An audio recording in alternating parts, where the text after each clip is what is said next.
Hi, I'm Benjamin Studebaker. And this is David McCarricker with Why Left. So today on Why Left, we're going to talk about Luigi Mangione and the assassination of the United Healthcare CEO. This has gotten a lot of attention online, A lot. a ton. On Twitter, it's been absolutely all over the place. A lot of stuff involving Luigi, the Nintendo character. You've been seeing that stuff? I haven't seen that, no. Anne was telling me that Facebook, which has become a place that she only goes to message a couple of people, right? And everything that gets shown to her is not even her friends. It's always these pages with their memes. She said that the memes are just blowing up on Facebook right now. So, Oh, yeah. A huge amount of discussion. I think it's very clear that this is an issue that people care about. It's also an issue that was heavily neglected during the previous presidential cycle. It wasn't really discussed or centered by anybody in either of the main parties, nor was it even at the center of the discussion for some of the third party insurgent types. We didn't even hear very much about it from the ostensibly left-wing alternatives, the Cornel Wests, the Jill Steins. It really has taken a back seat. Alexandria Ocasio-Cortez, who has been recently positioned as somebody who might be a Democratic presidential contender in 4 years' time. She's getting included now in some of the polls about who would you like to see at the top of the ticket in oh, 2028. Uh, she, of course, famously suggested that Medicare for all could just be a way of trying to get the old public option and really stopped tweeting at all about healthcare for a very long time. But of course, now that it's back in the discussion, she's talking about it again.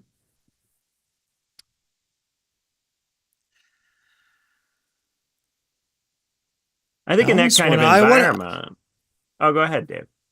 I just want to say, so there's three big names that have been circulating. Before we started recording, I mentioned Daniel Penny and how he was acquitted for the what is it, murder charges? I'm not sure, but it was he was restraining uh, a schizophrenic homeless man on a subway in New York City for like 6 minutes. Like this guy had come on threatening people, and I'm not sure what happened between point A and point B. I couldn't find footage showing it, but that's actually kind of less important. I kind of want to just lay the field out of the last couple weeks in the discourse, and then I want to bring it back over to what you were just saying about this lack of engagement or focus with healthcare related concerns or Medicare for all.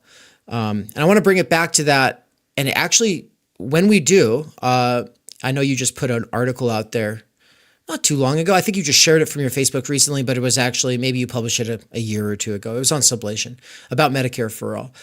And, I think no one is better suited to address it and kind of what is the significance of this public option and sort of bait and switch? What is the significance of Medicare for all and its stakes as opposed to other kinds of policy? And the fact is a lot of people were not around between 2015 and 2020.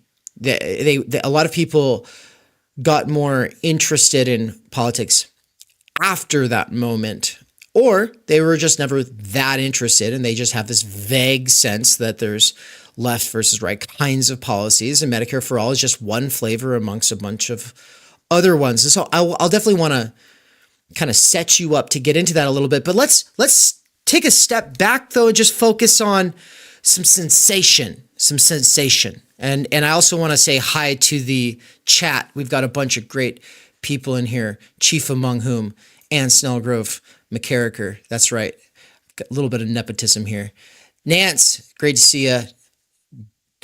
Data X machina, a regular of this channel. Evan, who we met at TUCon. Mandy, great to see you. H. Astley says, it strikes me that Mangione might be the first example of the fully embodied meme, not just a product of the culture, but a product for it. And that's a really interesting kind of sentiment. Dangerous Maybe, aka Mikey in the chat, says, yo. So we got quite the crew. It's like lots of wonderful people coming together. We got 40 people already watching this live, and it's just going to build from here. And so everyone, make sure to smash like and blah blah blah. But I want to take it back to the top of the chat. I can't actually see the top. The poll is in the way. Nance, can you like copy and paste the very, very top comment down into the bottom here so that I'm able to read it out, because it's someone who's very excited about this stream and saying that they know a person who knows a person who knows Mangione. Recently on Substack, somebody who I have spoken to previously on this channel, Rachel Haywire, was talking about how he's one of us. He's like us. He's in our circles. He could have been us. So, but of course, when she says that, she also will make comments like, the healthcare system as it currently exists is socialist. And so she'll call it socialist. And she's doing this as like a sort of dissident right, kind of ex-Bernie, kind of dissident right position. I think. I don't know fully. But what I'm saying is I'm seeing interesting stuff where it's like everybody wants to claim him as their own. And not only do I'll reframe that in the way that I said it in the title here takes it back to the episode we did on the hope industry, the one based on your article about the left as a hope industry. And the title of this episode is "The Hope Industry Races to Claim Mangione as its own." Of course, the hope industry is not a unified force in this world. It's split in a lot of different ways. And right now there seems to be some kind of an arms race by dissidents on the left and right to claim him, to meme him. But it's not just the extremes.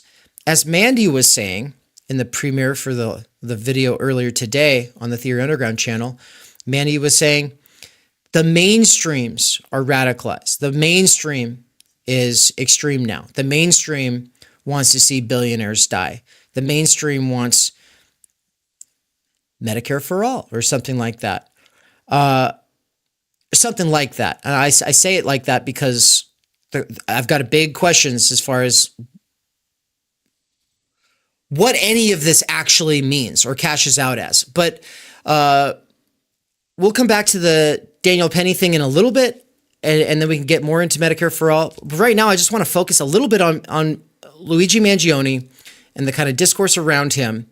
And start off by saying, folks, if you weren't here for the last MSTU, for the Epic Marathon stream at Theory Underground, for the second anniversary, you might be shocked to learn that Theory Underground is not trying to claim Mangione as one of its own. And we're not even out here trying to turn this into some epic win that you should feel hopeful about. And I think Benjamin has given me a lot to think about since he initially threw a bucket of ice cold water all over our little meme session. So I want to first kind of just set you up to kind of what is your position on this? I think it's sobering, but I'll let you lay it out for folks. Yeah, so to start, I want to make the point that Medicare for all is the issue that I care the most about as far as political issues go. It is the issue that I not only pushed in that Sublation article from a couple of months ago, but also back when I was doing, the original What's Left show. This was the issue we came back to over and over again, and we evaluated all of the Democratic primary challengers very much in terms of how did they talk about this issue? Did they actually care about it? What were they actually proposing? And the reason the issue is so important is that healthcare in the United States is currently 17% of GDP. It's more than $12,000 per capita. That's 50% more than Germany spends per capita. It's double what the UK spends per capita. It's triple what the Italians spend per capita. It's an enormous, enormous amount of money. And only about $245 billion of the $4.5 trillion that's spent on healthcare in this country every year goes to research and development. So it's not as if that enormous expenditure is largely going to subsidize research. It's not as if we are helping the rest of the world have cheaper healthcare by paying a lot for medical research. That's not the case. We actually spend more on advertising for pharmaceutical drugs than we do on medical research in this country. And this enormous pile of money that gets spent, it is incredibly costly for ordinary people, many of whom have bad insurance, expensive insurance, medical debt. It's also incredibly expensive for the American economy. When you have 17% of the GDP of a country that's this rich going to healthcare, that's money that could be invested in all sorts of different things. It's jobs, meaningful jobs that could exist in all sorts of different sectors that are instead health insurance jobs, hospital administrative jobs, stupid, unnecessary jobs that are wastes of people's lives and talents. It's an incredible, incredible waste, and it causes an inordinate amount of suffering in the country. So I want to make it very, very clear. This is a quite important issue, and it matters to me greatly how we go about trying to address it. I do not think that assassination is the right way to go about trying to get this done. I recognize that because nobody's been talking about the issue, the assassination performs the function of getting the issue back in the conversation. And that is a function that it performs. But Right. if we are just waiting for people to kill their way to a different healthcare system, that's not going to be effective. That's not going to happen. People are not going to, the rich people who run the country are not going to give us a better healthcare system because they're afraid of being assassinated. They are instead going to more heavily organize in terms of security. They're going to increase the powers of the state in response. They're going to become much, much more repressive in response to this kind of behavior. If you have an organized constituency that's struggling for a revolution and some real possibility that the troops might defect to that organized constituency, if you order the troops to stop the strikers, the troops might sympathize with the strikers and they might refuse to put the strikers down. In that kind of environment, you can get concessions because the state isn't sure that its own security services will ultimately work with it to prevent an actual organized revolutionary force from potentially taking state power. That's not what we're dealing with here. We're talking about cases where somebody commits an assassination, so commits an act that has a very high probability, if they're caught, of putting them away in prison for a very long period of time. This is not something that large numbers of people are likely to do or will regularly do. The risk is very high. The reward is very low. What do you actually achieve by killing one of these CEOs? I think something that people have to bear in mind, as much as the CEOs pretend that they have special talents and powers that the rest of us don't have to create an efficient economy, they, in practice, are actually very common sorts of people. They're upper management people who get into upper management by very heavily tailing and conforming with the incentives that corporate America has for how you rise up a greasy pole. They're very well adapted to these incentives. And this is because they're incredibly unfree people. These are people who have completely internalized the logic of the system and turned themselves and their whole lives almost into total instruments of it. So they are not extraordinarily creative. They are not people who have a difficult time living under this system. Quite the contrary. These are people who have crushed out of themselves any capacity to think outside the system or resist it, so much so that they can not only do this kind of work, they can be CEOs of something like United Healthcare, but they can do it and not feel bad about it. They can do it and sustain that across time. So there's loads and loads of these kinds of people in our system because our corporate bureaucracies are constantly incentivizing these traits and qualities to emerge. If you display the kinds of character traits and capacities that the United Healthcare CEO has, you get promoted and you get more money. So anyone who has any possibility of developing those traits, can get into upper management, and just about anybody who can do upper management at any company can potentially be a functional CEO. This is not something that's extraordinarily difficult to do. He will not be No, very hard to replace. you don't have to be some Henry Ford kind of character to be a P.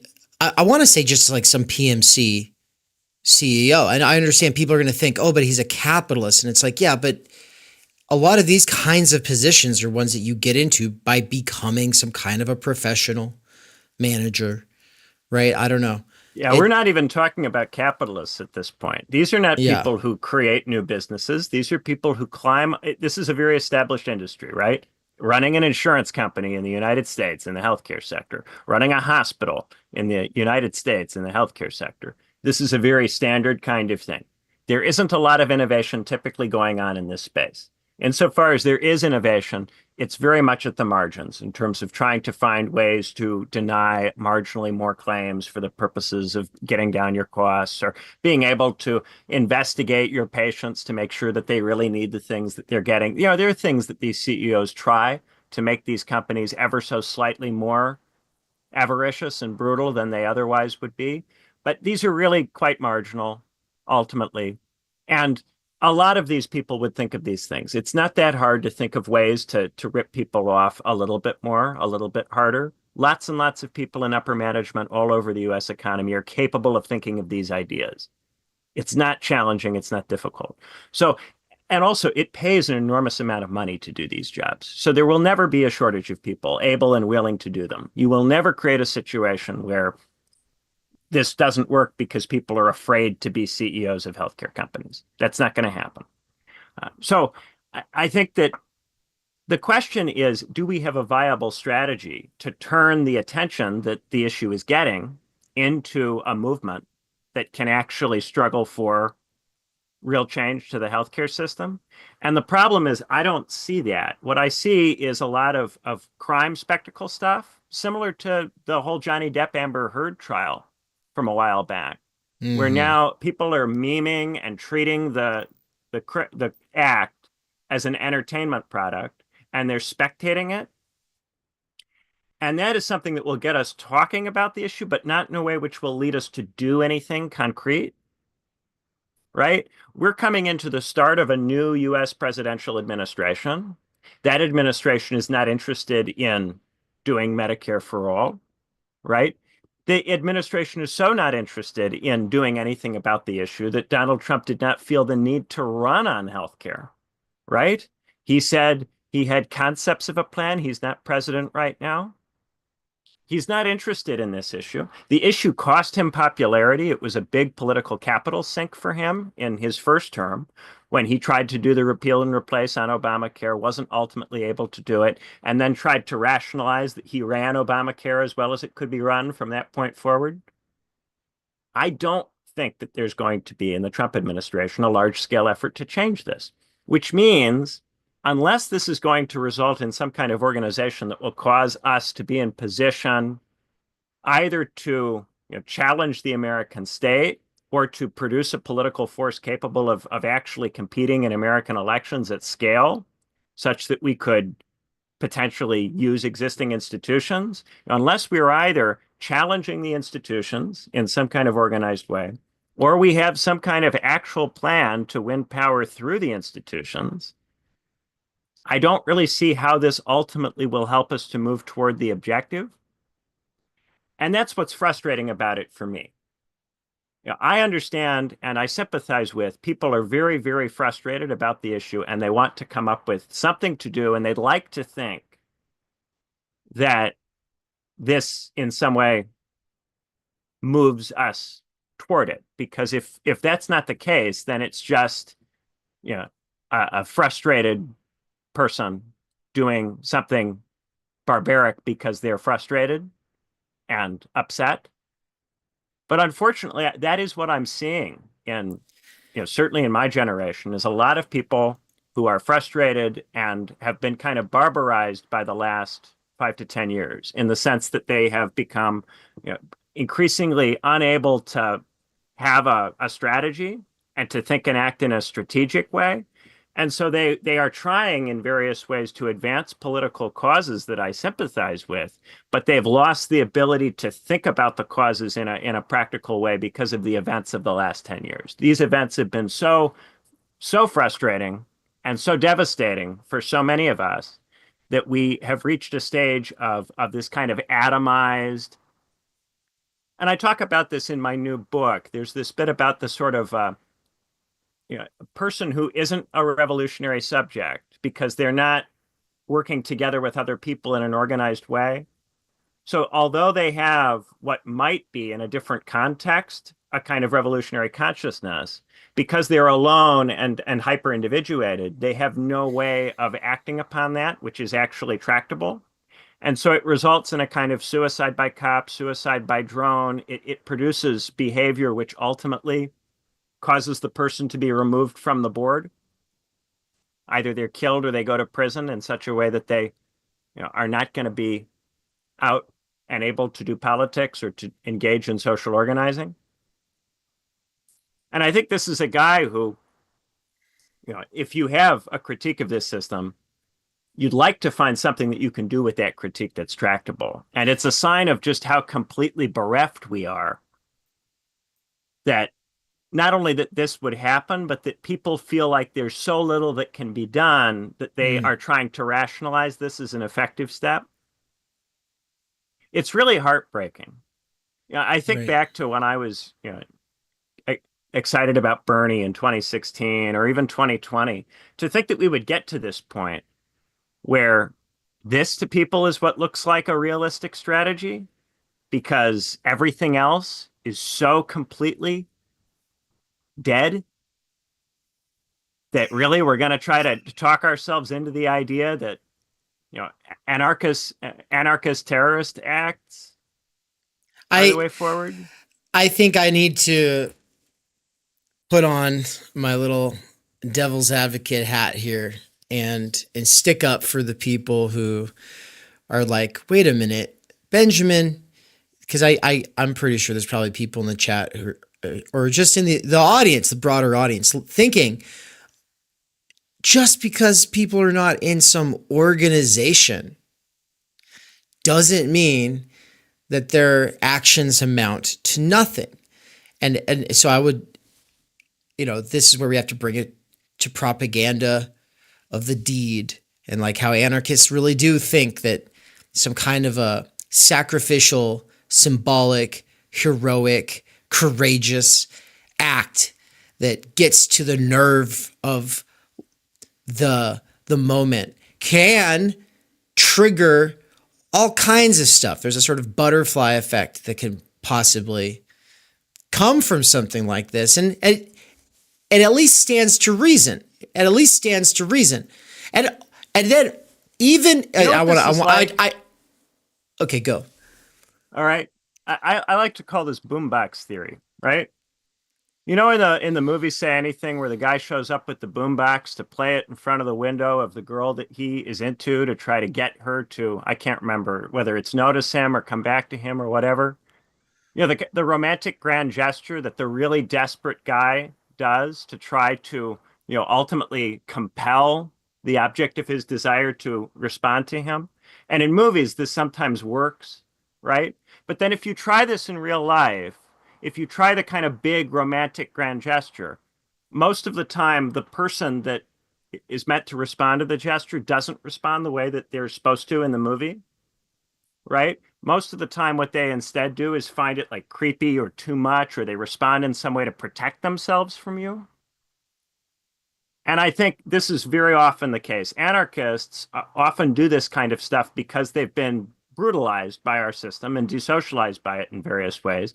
They kind of talk themselves into the idea that taking extraordinarily dramatic action will have some sort of cultural effect in and of itself that will transform the situation. And this is the way, like, someone who's really, really in their feelings will convince themselves that this extraordinary romantic gesture will make, the girl that they're into see them in a different way or see the situation differently. It often does cause them to see the situation differently, but it often is totally counterproductive in terms of how the person actually responds, right? And a lot of people are passing this stuff around with their friends online. That is not the person who ultimately will be responding, which will be the state and it will be the elites. And it's also, not the kind of response that you actually would need to see. Having a bunch of people cheer for something in a spectatory way on the internet is very different from them going out and doing something that advances us toward, say, Medicare for all in practical life. We're not seeing that. We're seeing cheering and spectatorship from regular people. And then we're seeing elites go, do we need to hire more private security? Do we need to do something to clean up TikTok or to clean up the internet to stop people from disseminating this kind of content? Specifically in reference to Mangione, the New York Times is trying to prevent people from seeing images of his face. This is, the New York Times put out, don't display his face as part of the editorial guideline because his face is they think a propaganda problem. They think he's Right. too good looking. Right. So I'm seeing an elite which is circling the wagons and trying to defend itself from what it regards as a troubling, psychotic threat from regular people. And then I'm seeing regular people engaging in cheering behavior, but I don't really see where that goes. And this is often the problem. Anarchists will like the intention behind the gesture, and they'll have a kind of romantic fantasy theory about how the gesture will somehow provoke a change in behavior. But there will be no actual concrete set of steps. Now, in the cases where anarchists would point to terrorism or to assassination or bombing as effective, usually the reason that this stuff is effective is that you are trying to break down sociability. So when anarchist groups or groups that are using anarchist style tactics are trying to break down sociability for the purposes of creating a rift, this is often the case with, say, independence movements in colonial contexts, right? So when the Algerian terrorists were committing murder indiscriminately in Algeria, the function of this was to create mistrust between the French and the Algerian local population, and to make the difference between the French and the Algerians sharper, and to make it harder and harder for the French to live among the Algerians without just being terrified of them all the time. The effect of it was to make the French more racist against the Algerians. It was to make them more willing to think of the Algerians as a frightening other. So the purpose of it was not to make the French better, it was to make the French worse so that the French would then overreact out of fear and commit repressive acts, which would then further estrange the rest of the Algerian population from the French. And the purpose of this was to prevent Algeria from becoming part of France, which otherwise might have happened, right? The French, their objective in Algeria was to make it actually part of France and to eventually, over time, to eliminate the distinction between the French and the Algerians in Algeria in much the same way that the previous regional parts of France, the people who lived in Brittany or the Basques or the people in Normandy, right? These different populations had previously thought of themselves as different and distinct, but became French over time in a process. The French sought to do this in their colonial empire, but were prevented from doing this by the Algerian terrorists who used these bombings and these murders to create a sociability problem, right?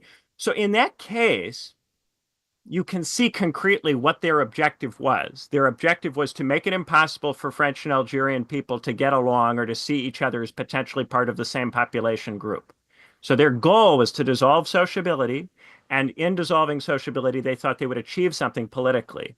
Now, this was not something that they did individually, spontaneously in response to frustration. It was a strategy that they had at the level of organization. It was an organization of Algerian terrorists who planned this and did this deliberately and executed it on the basis of something they had reasoned out, right? That's not what we're talking about at all. We're not talking about anything remotely like that.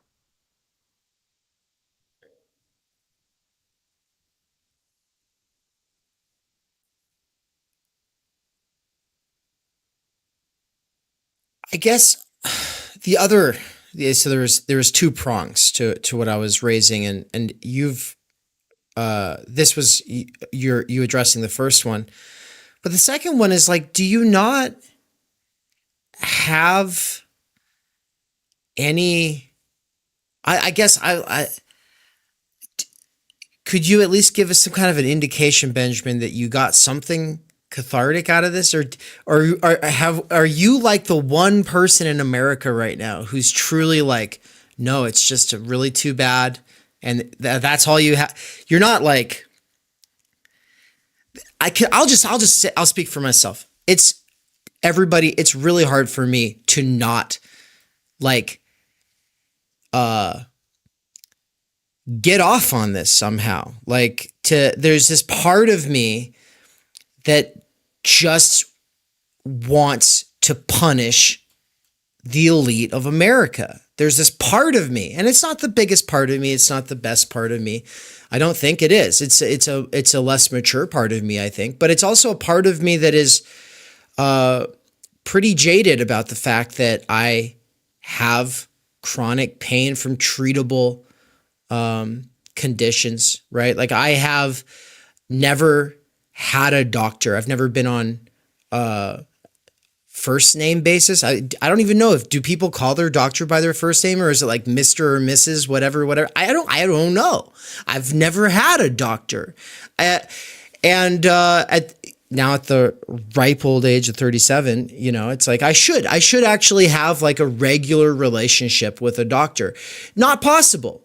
The Affordable Care Act hardly helped. I mean, it didn't help. Not me. It would have still been like a couple $100, for a decent policy. And then of course people pay for that and then they still can't afford the deductibles, right? So I've been operating under the assumption I think a lot of Americans work under, which is, well, I'm just going to bracket out such questions and keep my nose to the grind. And if I'm unlucky and I end up bankrupt because of health,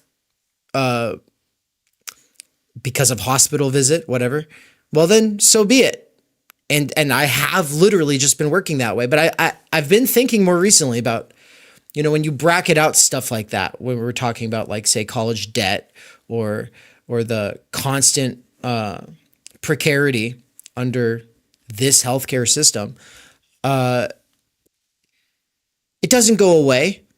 And I'm starting to I wonder, I guess, if it eats at you. Like I wonder if it eats at me. It's like I think I do a pretty good job of just like that stuff doesn't exist. It doesn't worry me. I'm not depressed. I'm not anxious. I just live in this world where I focus on the things that I do focus on. And that's not one of them because I get too depressed and angry when I do actually focus on them. And when I do feel those things, there's nothing that we can do. I put arguably one of the most important phases of my life on the little sacrificial altar to American activism, and I was spat in my face along with everybody else who did that, right? Like, and this is where I think I'll bring it back around to how I'm a little more sympathetic to your position that you raised when you initially raised it on stream. You're talking, I'd kind of done this sort of memeing like, well, hey, what's the worst thing that'll happen if this catches on? The costs of their security will go up so much that they'll go, hey, maybe we should actually think about changing the healthcare system. And your point was, no, there's no way they could have 100 bodyguards go everywhere with them and they would still be saving so much money because this healthcare system is privatized, right? Well, I was thinking more about that, and I think that I start to consider hypotheticals like, okay, alienated, disenchanted, desperate people looking for some kind of pseudo recognition to make a name for themselves have been known, in our lifetime for getting a gun and going and, shooting up a mall or a school or something like that, right? And often this is a kind of vengeful, like, I hate the whole world, and I'm just gonna go out in a blaze of glory or whatever sort of thing. We don't like it. We don't like that, but we do, and we being the American people, apparently, not just extremists online, but also boomers on Facebook. Apparently, when it comes to killing a healthcare CEO, billionaire, people feel a little different about it. People go, well, you know what? Sometimes vigilante justice, it actually does something. Here's where I get worried about that, though. And I really wanted to highlight the fact that I do feel absolute despair and hatred, but it has no real target. And that's the thing.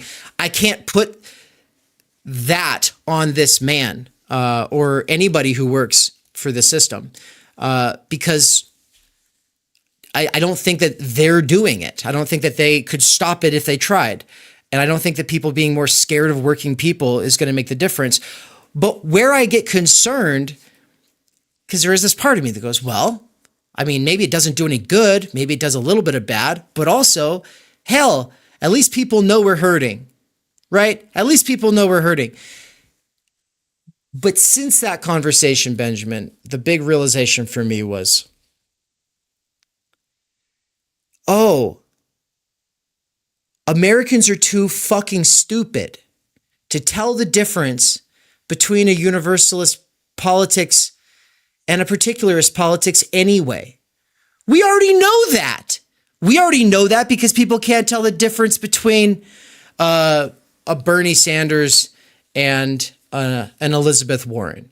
We already know that because they couldn't tell the difference between a Pete Buttigieg and a Bernie. And then they couldn't tell the difference between the Our Revolution movement and then the BLM movement in 2020. So when people can't tell the difference between these things, when they just go, it's the politics of resentment and of the oppressed, you're either for the underdog or you're not. When they have that mentality about it, and they're not thinking in terms of universalism or particularism, makes it really easy to get on board with particularist vigilante actions. And the video I saw recently on this was making the rounds a few days ago. I'm not going to share the clip because I'd have to go track it down right now. I'm not going to. But it's of a black man at a BLM demonstration after the Daniel Penny acquittal. And because Daniel Penny, the man he was restraining, was a black man, schizophrenic, homeless guy, but specifically because he's black, this was interpreted as a racial thing. People tried to make it into a hate crime, which we can get into, but I just want to leave it at this.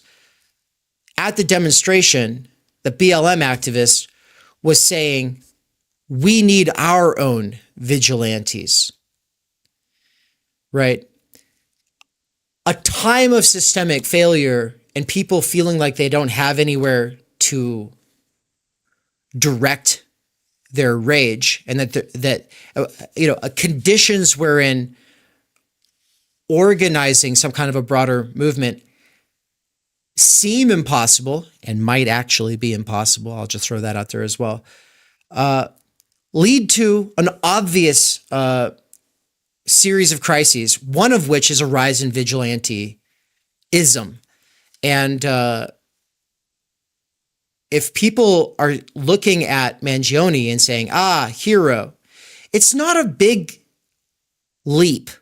In fact, it's just like metonymic slippage to go from, oh, he's a hero to, oh yeah, vigilantism, as long as it's left coded, is cool, which then just opens the door for every identity category. Every time that there's someone who belongs to an oppressed identity category to be uplifted as a hero as long as they do the thing. I don't know. To me, it just looks bad, and it doesn't look like it's going to get better. And that right now, I would say it's the calm before the storm, but it's more like it's the hype before the nightmare. Right? People are like, "Oh yeah, this is great," and it's like, "Yeah, well, wouldn't that be great if there was some plausible way that this could actually result in me or anyone I know or love actually having healthcare?" But there's not. So yeah, it's something I feel sympathetic towards, in the sense that I just feel like, yeah, could have been me, if I was in a different pair of shoes, maybe. But I don't feel like he took one for the team and like something special has happened. I don't feel like class consciousness has gone up 5 points in this country, and now we can harness that and put it towards something more positive. And I know that there's a lot of people here listening to this right now who were hopeful that that is what it was going to be. So I'm going to finish this off by reading something from Kier in the chat. Great to see you, Kier. She's back from her little writer's hiatus that she's been on. She said, "What strikes me is that posting memes about Mangione is the polar opposite of imitating him. If someone wanted to recreate his action, they'd better not be posting about it. It makes me wonder if radical shitposting has become a way for centrists to blow off some steam." This is a great point.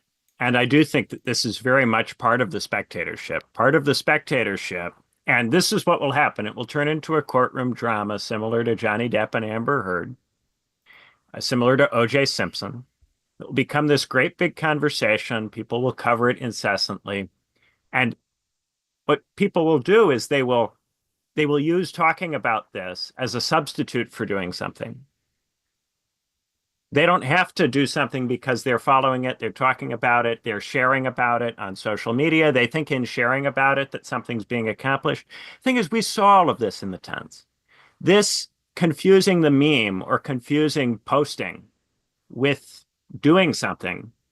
We talked about this over and over and over again throughout all of the different moments during the 10s where people did this. This has become so ubiquitous and so common. It amazes me, the degree to which it's still necessary to explain the spectatorship problem. The Baudrillard spectatorship problem at this point should just be widely understood by everybody who Right. follows this for any length of time. I mean, I understand if you've only just recently gotten into politics, you've only just started following closely. But if you've been at this for a few years, this is how it goes. Something happens. It's given this kind of symbolic weight. People will suggest that it means that all of these other things will happen, that it will have this kind of enormous cultural effect. None of that happens. And then because people think that something will happen, they waste an enormous amount of time and energy that they could spend doing something practical in theory, just talking about it. But the sad truth is that I don't think that they could spend the time and energy doing something practical. I think that one of the symptoms of the degree to which people are depleted is that they don't have the energy to do something that would be constructive, but they do have the energy to do something cathartic that, because it's at least vaguely related to politics, seems to them to be doing something. And this is what I think we have a ton of in recent years. People who are coming home, they're too tired, they're too burnt out to participate in something organized in a way that's strategic. And so, but they want to do something, they want to be part of something. They're looking for something they can do. And then posting and sharing on social media is offered to them as a kind of, here I'll demonstrate that I've engaged with Kaczynski surrogate activity. Mm-hmm. And I have looked at these anarchist texts. I have paid attention to the arguments. I'm familiar with Bakunin and all of these guys. I just don't think that this kind of tactic is effective. Certainly not in this context, without a larger organization and without some kind of of actual concrete, step one, you do this, then this leads to step two, then this leads to step three. This thing that people do where they go, you do this thing, it's a grand symbolic gesture, it raises consciousness, and then the consciousness allows other things that previously didn't happen to happen. If that were true, we would have a totally different world now because people claimed all of this about Bernie. They claimed all of this about AOC. They claimed all of this about 2008 and Occupy Wall Street. But throughout that entire period, things have been getting worse for people and harder for people.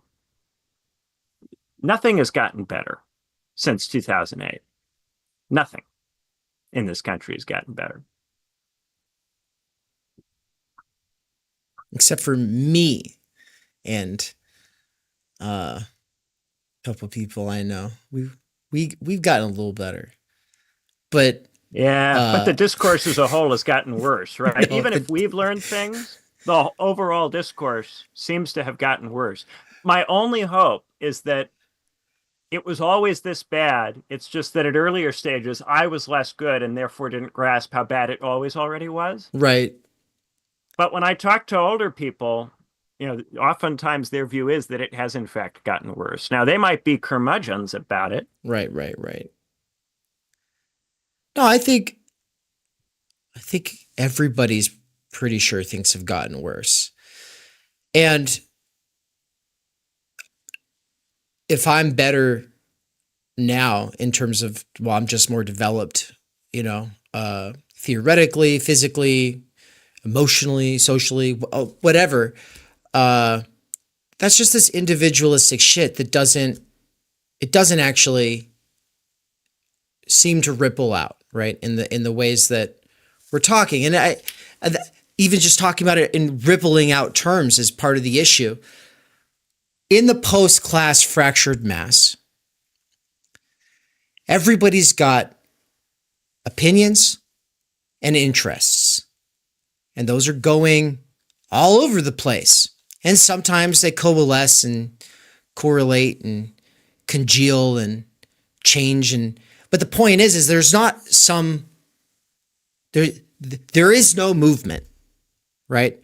There's a lot of emails.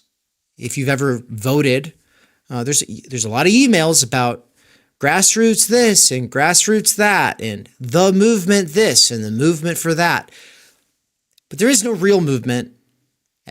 There's definitely no real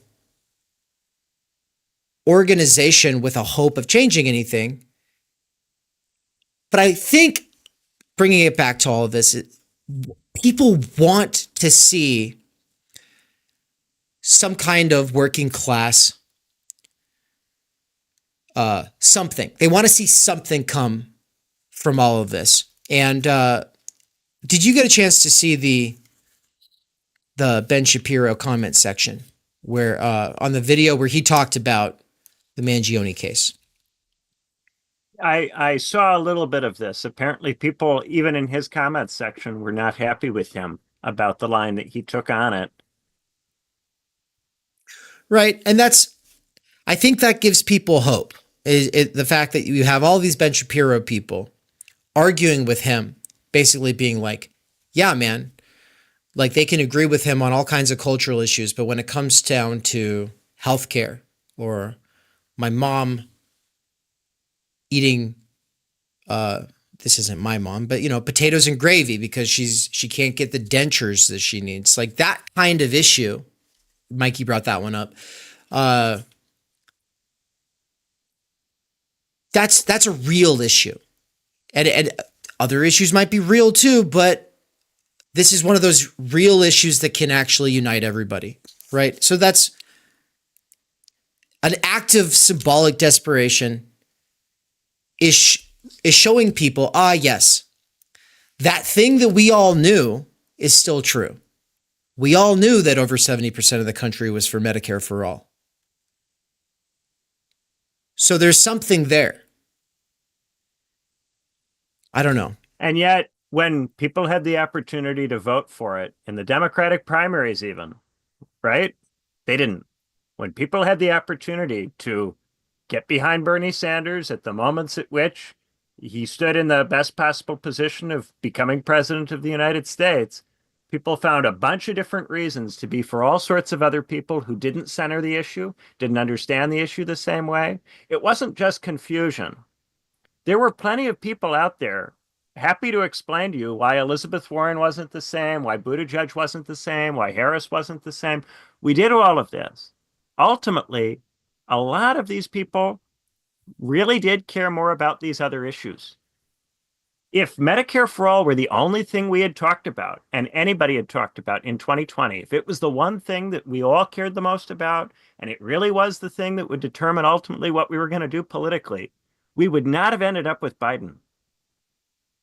So as much as people will say, look, there's posting that makes me feel like people agree with me. For one, the posting that you're going to see about this is going to be heavily influenced by your algorithm and what it is that it feeds you. So you're going to get a version of this that is already coded very much by what you've put into the system over the years. But for two, when people have opportunities, concrete opportunities to organize on the basis of this issue, they seem to keep choosing to do other things instead. And you see this with the DSA, which very quickly was happy to marginalize and kick out people who cared about this issue and put this issue first if they didn't adopt organizational lines on every other issue under the sun.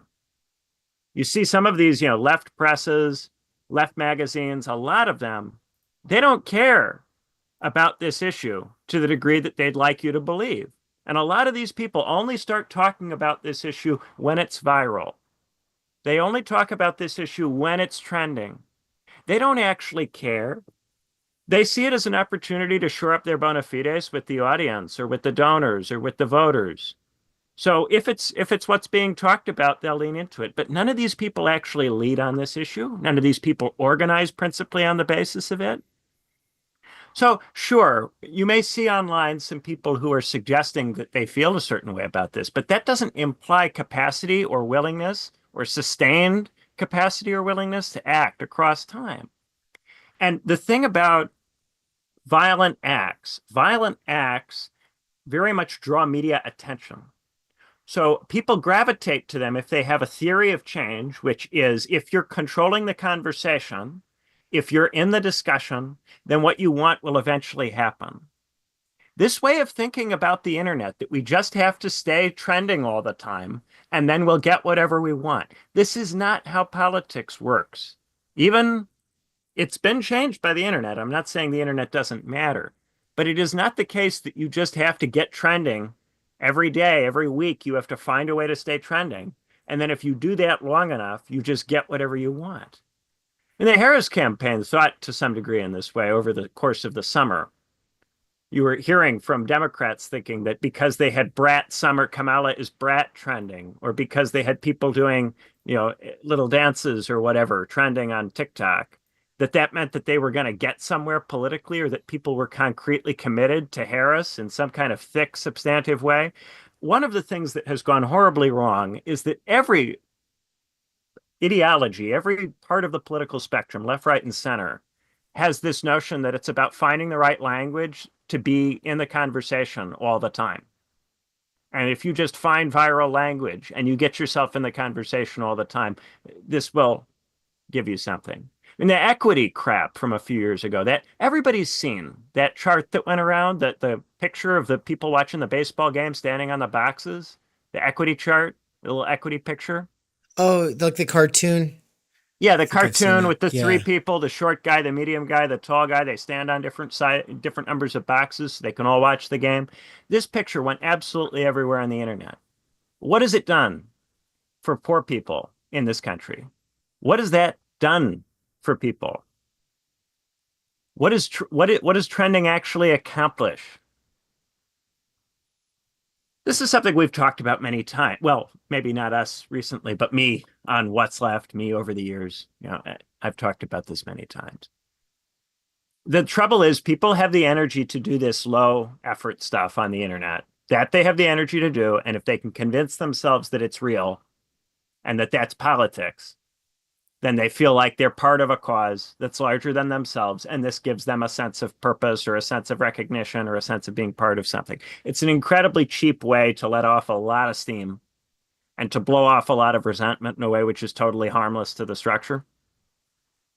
Totally harmless to the structure. And like most, especially left forms of resistance or revolution, it usually just intensifies and re-rationalizes or further evolves the sort of security measures. And I'm not talking about bodyguards for CEOs, I'm talking about giant donations towards the kinds of politics that are going to be used to keep people down.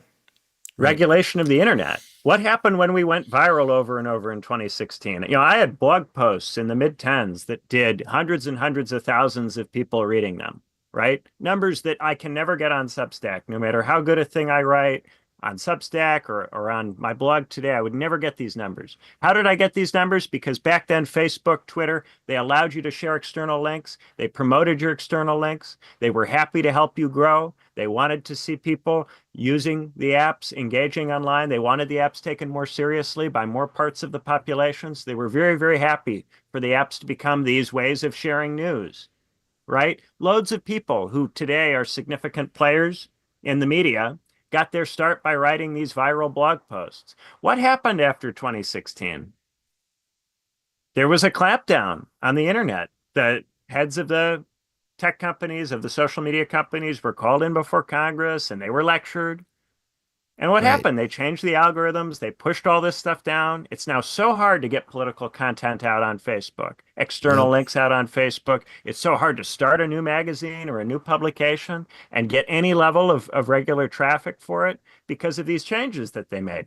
And it's because they buy the theory that if you just get really viral, that could be a problem. So what did they do? They responded by pressing these tech companies to make it much harder to go viral with this kind of stuff. And the reason they're mad about TikTok is that right now, if you know how to use TikTok, you could still get viral with political posts. Eventually, they'll sort that out one way or another. If you're just challenging the state to find a way to repress you, your speech, because you're just going to talk and say things that are upsetting to the elites, but you're not going to do anything, you give them enough time, and if it matters, or if it seems to matter, they will find a way to make it much harder to use that platform for that purpose. We've seen this all before. Yeah, when they clamped down on these companies, that was right around the time that YouTube changed its advertising policies, and everyone who had been doing so great saw this huge suppression in their views. It was something that was talked about a little bit. I think this happened probably more around 2018, 2019, now that I'm thinking about it. But a lot of those channels that got started between 2016 and 2017 started seeing this corporate takeover. And I don't know if it was 2018 or 2019 off the top of my head, guys. Give me a break. But somewhere in there, it got to the point where when you would look up anything related to politics, all you would find is CNN, ABC, et cetera, et cetera. And so that's true right now. 127 of you are watching this live on YouTube. You probably know what I'm talking about, but you could go search. And the thing is, you know, everybody's going to see different results because of the algorithm. Well, nothing about my algorithm should be showing me CNN videos. Okay. I don't click on those. I've never ever clicked on those, except for today when I was looking up some stuff on Daniel Penny. But no, I've done this off of other people's computers. I've done this on incognito browsers and other browsers, and it's something that I've done repeatedly over the last 5 years. Right? Just look up some political topic and then just go down through the first 100 videos and look at the channels that you're seeing. It's actually crazy because people are still acting like there is some kind of independent media. And guys, just because you found an interesting conversation and you're listening to us talk and you're like, ah, yeah, this is the thing, doesn't prove the rule wrong. In fact, 128 people right now watching this live. That's not a lot by the old No, standards, right? by what we used to be able to get. And it's not Yeah. like, it's changed very much what it is that we do. It's just become much harder. And this is totally true. I, we people are in our age bracket. We don't want to watch CNN or MSNBC or Fox, particularly much. We might occasionally, for research purposes, want to know what boomers are watching. But this is not media that is structured in any way to suit our tastes. And yet, in the search results, it's shoved down your throat repeatedly, repeatedly. Uh, and if you look at what the establishment people in the traditional establishment outlets say about the current situation, for them, it really just comes down to you're not reading the right stuff or you're not watching the right stuff. So they think that if they shove their stuff in front of your face enough, that eventually you'll have to engage with it.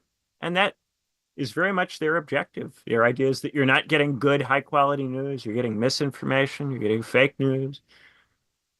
Yeah. It's like the And Democratic really, this Party. is the thing is that all of this, I don't even think they're right about any of it. I think that in general in the States, we have everybody, the left, the right, and the center, have all become convinced that speech acts are meaningful political action, in part because no one does anything else really anymore.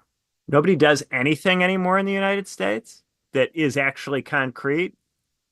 So therefore, there has been this tremendous elevation of speech acts to the point where people treat, these acts as grand gestures, like taking the boombox out. We're And it's setting yourself incredibly on sad, by fire. the way. Yeah, or the setting yourself on fire, right? Which was another one of those grand gestures that accomplished absolutely nothing except wasting the life and potential of a person. And then people copying it. And so if you want to redeem this, if you want this act to mean something, then you have to take up the issue in a way that is actually strategic in response to the fact that we're talking about it. The only way that this act could be redeemed is if people actually started taking the kinds of steps that would be meaningful toward Medicare for all, actually started to do this with their time and with their lives. If people actually did that, then the things I've been saying about it would be proven wrong, right? If people responded to this by actually going and organizing and doing the things that are necessary to bring this about, then I would be wrong. And then what Mangione did would have actually had this kind of effect. It would have changed people's behavior. But I don't think that's going to happen. And not because I am trying to be a big mean meanie about it or because I don't care. This is an incredibly important issue to me. But I've seen this before. I've just seen this happen so many times. So many times. And the same people, it's always people who have money to make or votes to get off of the pseudo activity online. They always act like these acts are going to be transformative because they have something to gain from pretending this. And the people who are just trying to keep you engaging with their content, they will tell you that this will matter and that if you share and you talk about this enough, that it will make a difference. This is the all of the really stupid stuff in our culture got started by people who thought that you just had to repeat yourself over and over enough times. Just tell people this is important, educate yourself over and over, and post on Instagram about this or that or the other thing over and over, and somehow you'll get something different. Remember Joseph Kony and the way back when there was this whole thing about the Lord's Resistance Army, That no, I Kony mean, 2012. oh, I remember Coney 2012. Yeah, yeah, yeah, yeah, Yeah, yeah, that's what I'm yeah. talking about. These people made Yeah. this video about Joseph Kony, and Right, they right, thought right, that they could get young people to just post it enough times, then there would be a right, U.S. intervention in Africa to go after right, and right, right, right, apprehend right. this guy. Yeah, yeah, yeah. Yeah. I remember this was like before I was really paying attention, and I remember watching it and being like, "Oh my gosh, that's happening."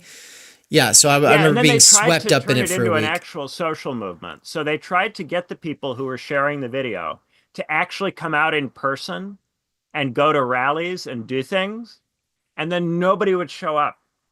So they would have these incredible statistics on how many people watched the video, shared the video, and then they would call on people to do things in real life, and nobody would do anything.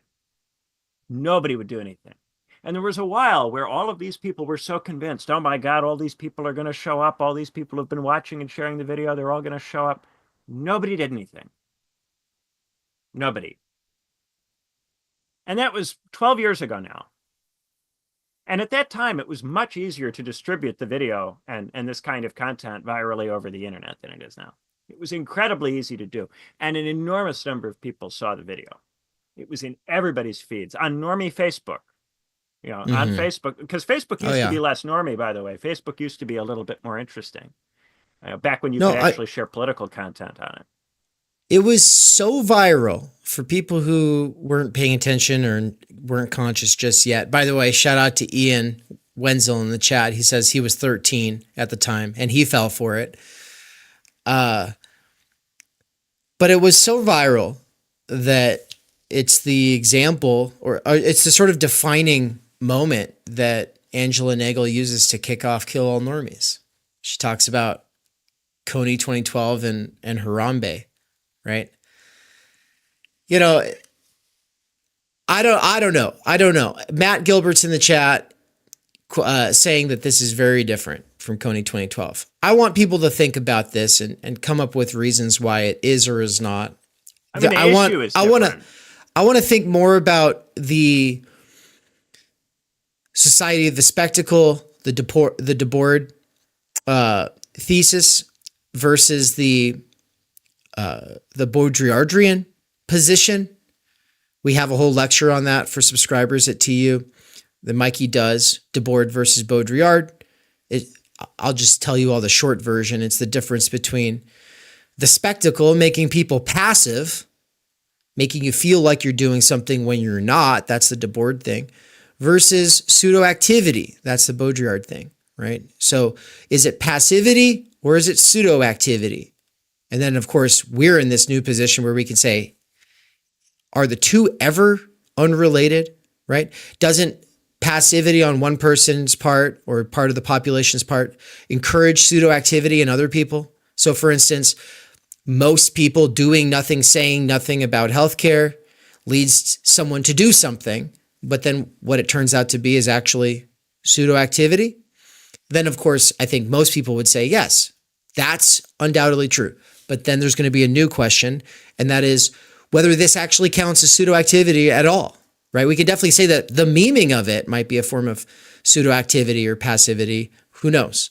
But I think that there's a lot of room for debates on the issue, and I'm personally interested in what you all think about this for sure.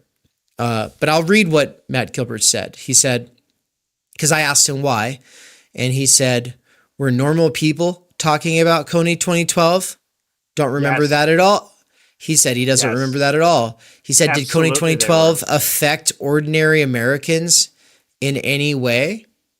No, that is different. That is a difference, to be sure. I've compared it to a lot of other things that do affect people in the conversation. But I do think it is relevant that in that particular case, we saw very clearly a huge gap, a quite statistically huge gap between the reach and distribution of something and what it actually translated into in terms of practical on the ground activity.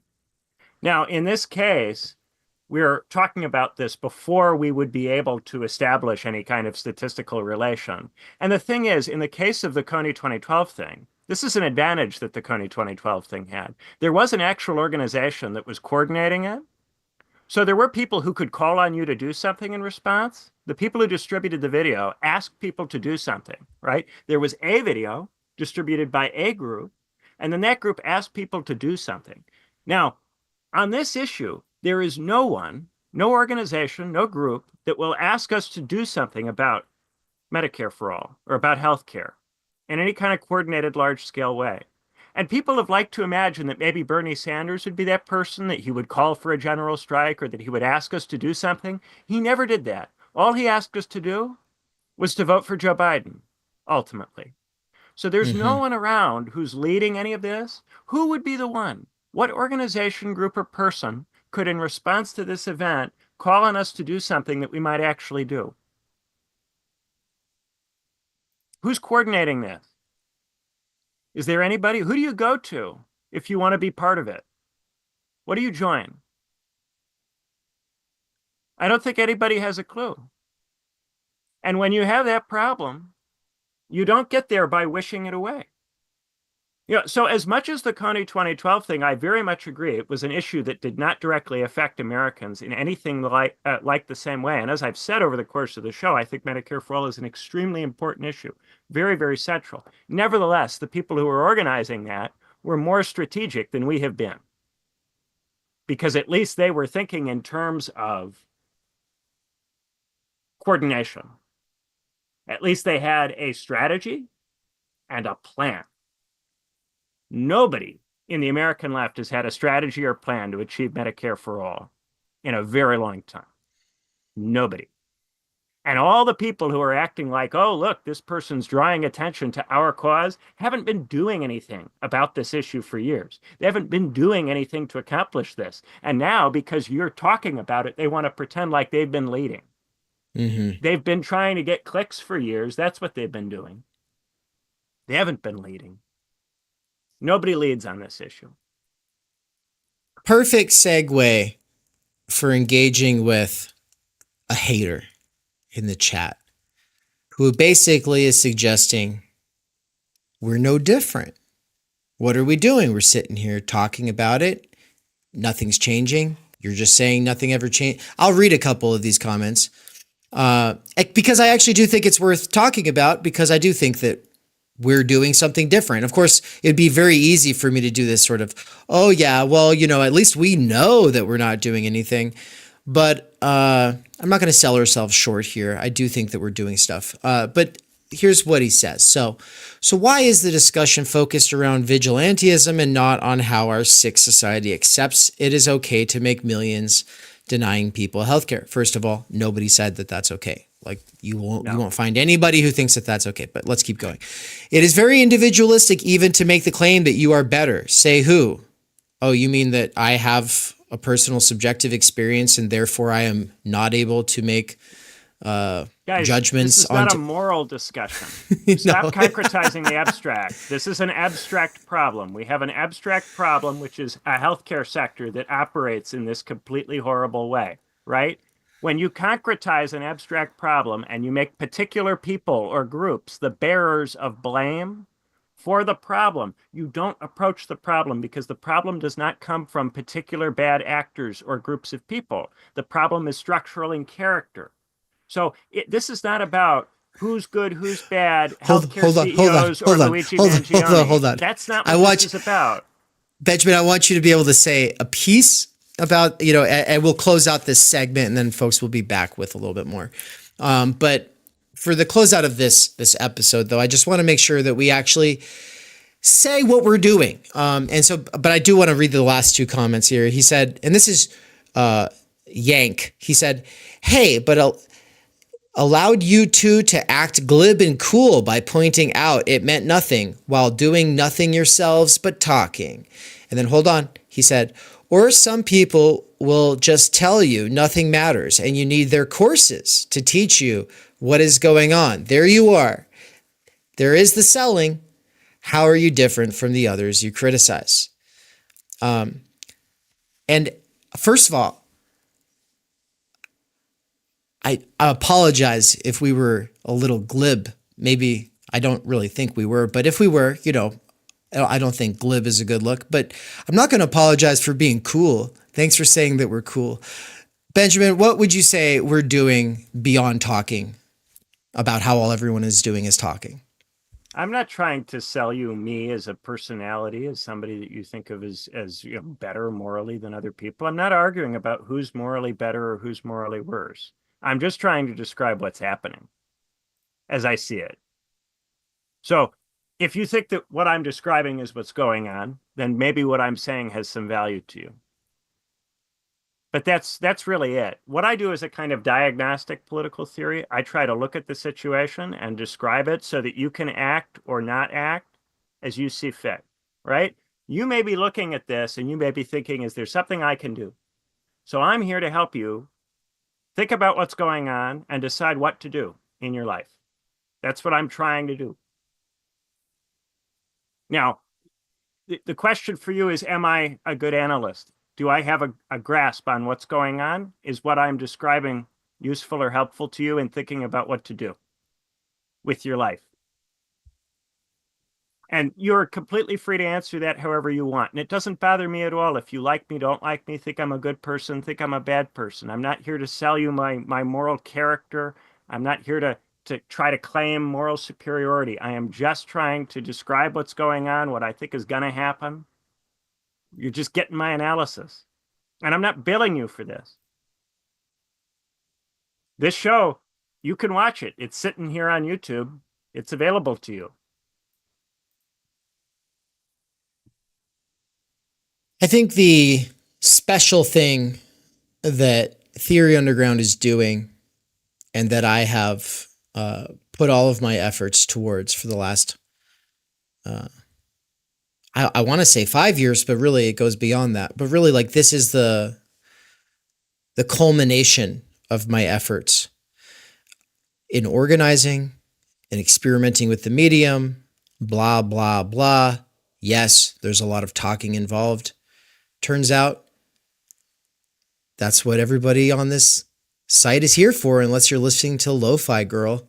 Like, outside of that, like, yes, it is a site for talking.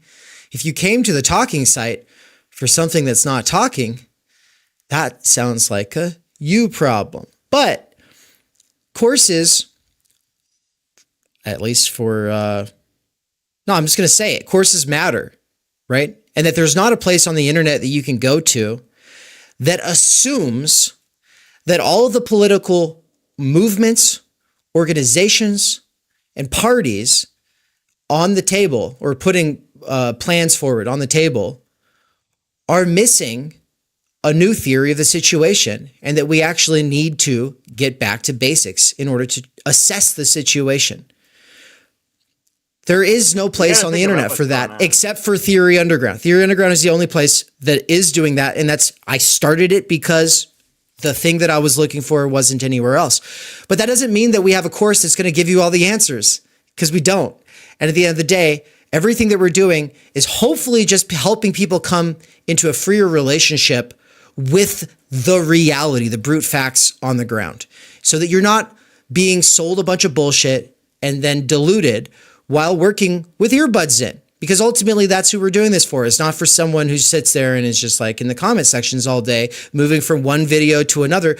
We're making this content for people who are stocking shelves and otherwise would be getting swept up by either, in this case, a left or right dissident influencer saying, yes, see, so I have your interests at heart. And I can tell you, we've got it figured out. We've had it figured out for a while. In fact, we've had it figured out for the longest time.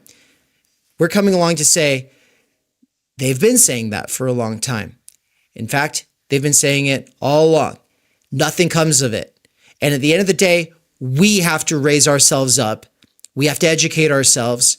We have to come up with a new understanding of the situation. Benjamin's book, The Way is Shut, and Legitimacy in, liberal democracies. Those books, my book, Timenergy, everything I'm doing with the post-class fractured mass, gerrymandering, Befindlichkeit, stultification of timenergy, all of this stuff is just the sort of beginning of something. But it takes time. And most of that stuff has been happening behind the scenes at Theory Underground, at courses, at seminars. Why Left is the first thing that we're doing that engages with contemporary politics on a regular basis. And it's meant to be a sort of funnel into courses. So yeah, I mean, I'll just say it. We are selling something We're selling the idea, as well as hopefully the reality, that the working class can actually have people who are studying full time, trying to understand the situation, sharing their time spent in these fields for other people who are looking to accelerate their own entrance into the life of the mind and into all of the fields most important for actually getting a grip on our current situation. So yeah, I do think that that's something.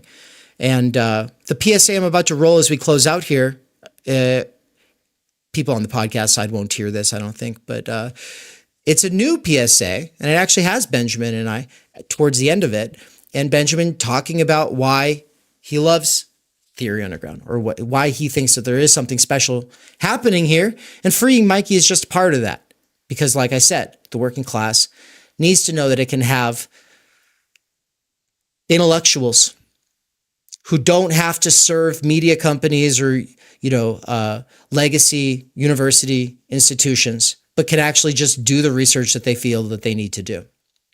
Yeah, the premise of all of this is that you can think. Yeah, we're not trying to start a cult. We're not trying to tell you what to do. We're trying to talk about what's going on and understand it as best we can.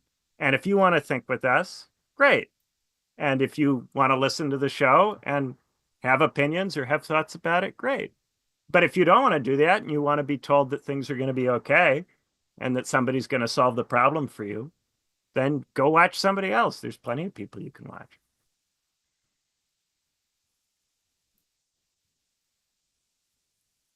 All right, and with that, we'll be right back after this. Don't go anywhere.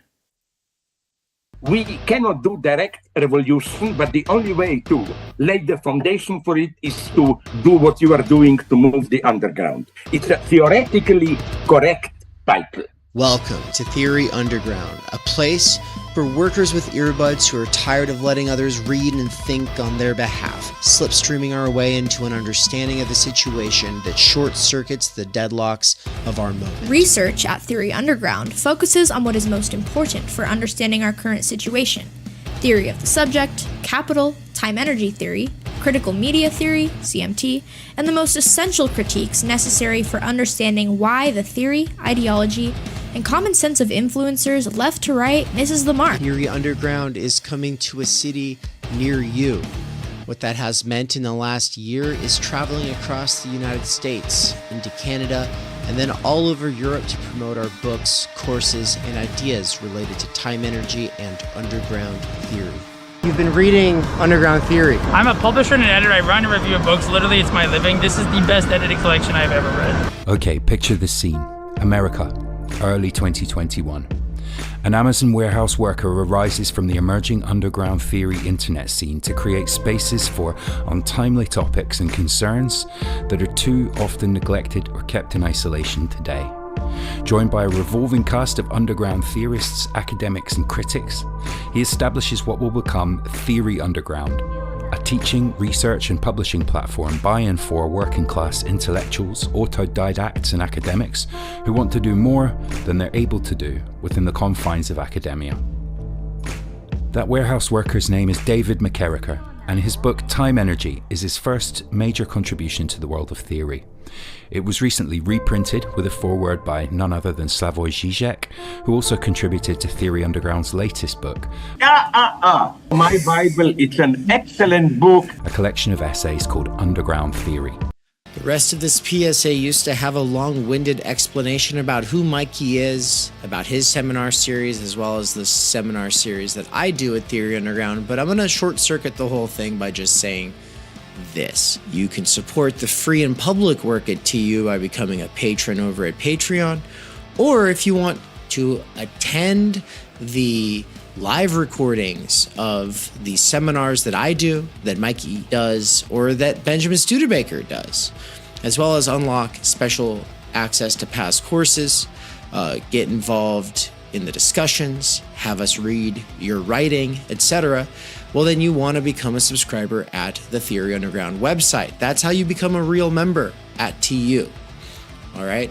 And so I'm going to allow this video to close out with Benjamin Studebaker sharing why he believes in Theory Underground and is supporting this effort. Yeah. So The thing that I notice is that a lot of people criticize the university, they criticize the left, they don't build an alternative institution. They will go, the university sucks, but you know what's great? Substack and Patreon and YouTube. And they'll lean into that. But that is a negation, right? You guys don't do that. You guys are interested in sublating the university within the newly emergent media. Or you could frame it the other way, sublating the newly emergent media within the university, right? And so this, of course, will ultimately lead, if you take it where it goes, to a question of institutions and having actual economic, social role possibilities for theorists. This is the critical crisis, which is that there are still some very bright, very well-educated people, but they are not able to replace themselves. And because most of them have university positions, their level of interest in replacing themselves is to some degree compromised. Yeah. They don't have to worry that much about themselves. They don't have that much stake in it because they're already set up. However, because you are in the underground, you have some potential of being able to actually create an institution or structure which makes it possible for people to do theory in the future. This is something that, as far as I can tell, only you are doing. The thing about freeing Mikey from wage labor, this idea not only that your channel would free you from the Amazon job, but that this could grow in such a way that it could provide spaces for multiple people, and then those multiple people could interact in the way that they would in a monastery or in a university department.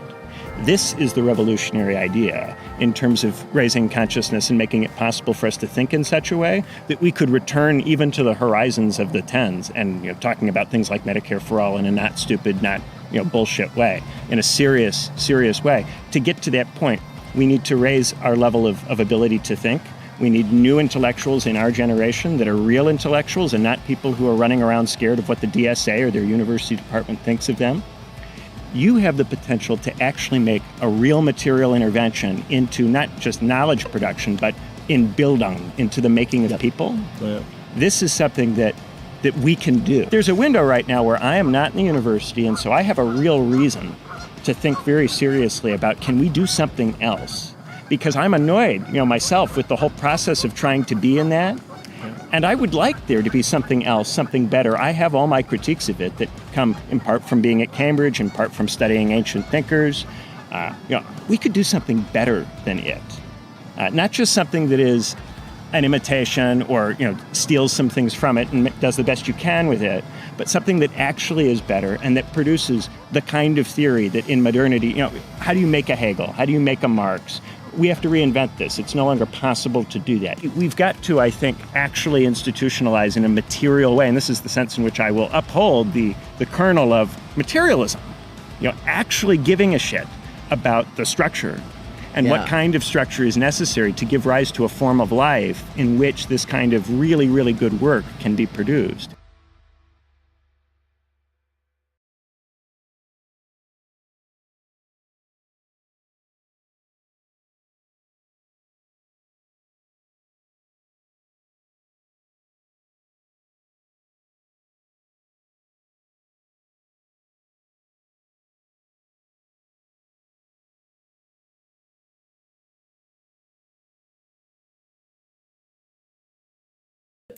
We're back. What's up, everybody? Sorry, I know I was talking muted there, but I was finishing saying or responding to a question that Benjamin had asked me. But that's a whole other conversation we'll have to come back to later. Right now, I wanted to say welcome to sort of like the B-side, right? This is going to be another episode up on our podcast. And I'm going to hit the record button in a minute. This is going to be a little bit more loosey-goosey. And we'll engage with the chat a little bit more. And I'm going to ask Benjamin some questions about what he's been up to. And we'll see where it goes. Okay, I'm going to hit record in 3, 2, 1. Hi, I'm Benjamin Studebaker. And this is David McCarricker with Why Left. So today on Why Left, I am taking Benjamin's spot by saying, so today on Why Left, I wanted to start it off by asking you, Benjamin, how your time in the UK went. You were doing a little book tour, and I was hoping you could just share out a couple of things that happened on tour, and we could maybe pivot to talking about legitimacy and liberal democracies, and maybe relate that to the Luigi Mangione and Daniel Penny cases, this rise in vigilantism. Yeah. So the trip to the UK was a blast. I hadn't been back there since 2020 when I was still doing my PhD. I got marooned out in the States during the pandemic and couldn't get back over there. So I was very happy to finally have a chance to go back. I was able to get back there because Alfie Bown at KCL brought me out to do a talk. KCL helped to fund it. So it was great to be able to go back there. I gave a talk about fandoms and digital mediation of legitimacy for KCL. I did a talk for everyday analysis and sublation. I did a talk for platypus while I was out there. Did a teach-in that was put up on YouTube and can be found. And then I did a book talk at Verderon, the art gallery and event space out in London. We did a live episode of The Lack, the films podcast. All of this was a lot of fun. I got to go out to visit one of my old friends from Cambridge whose family lives out in Jersey, Old Jersey, the little island in the Channel. Got to spend a couple of days out there. It was a great trip. There was one wacky thing that happened, which is that I got locked out of the house that I was staying at overnight because I had the wrong address initially for it. So I went to the wrong place. Oh no. And then, yeah. And the thing is, the address, they'd moved in the last few weeks. And I had the address that we had a few weeks ago. And I thought that it was the up-to-date address, but it wasn't. But it was an address that was close enough to where they lived that it was still the same stop on the London Underground.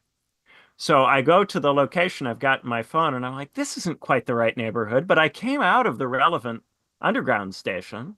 So why am I not where I'm supposed to be? And I have this key, and obviously it doesn't fit the house that I have gone to. It's not even the correct architecture, the right style. It's all wrong. So I go, well, now what do I do? So I try to call up the people that I'm staying with, but they've gone to bed and they're not answering their phones. So I can't get them to give me the accurate address. So I start wandering around London in the middle of the night. And what you discover, of course, is that everything shuts down in London very quickly. Around midnight, 1 o'clock, everything shuts down. You can't get into any place.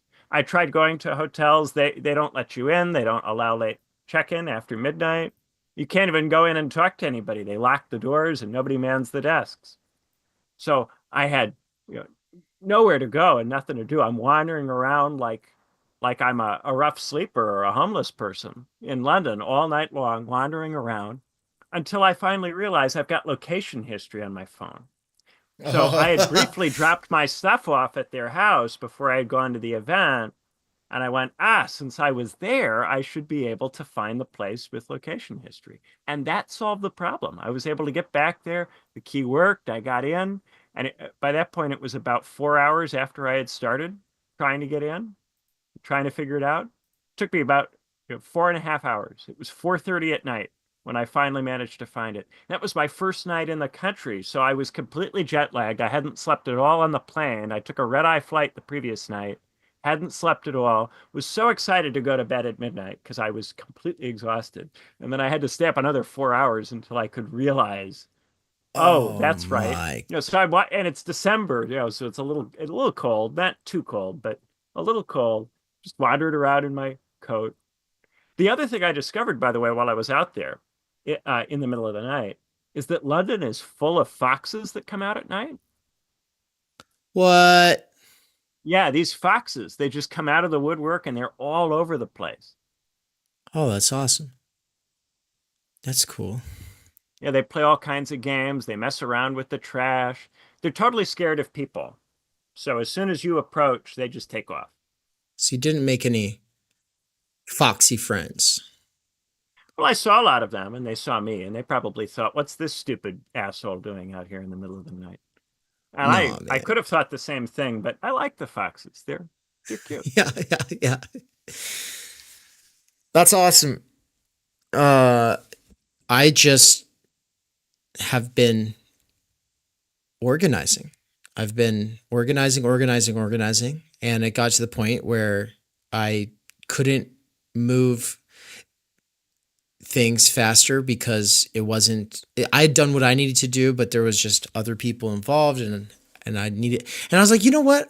I haven't like really taken a hard break in a long time, and the last several times that I tried, I was always like, you know what? I should play a video game.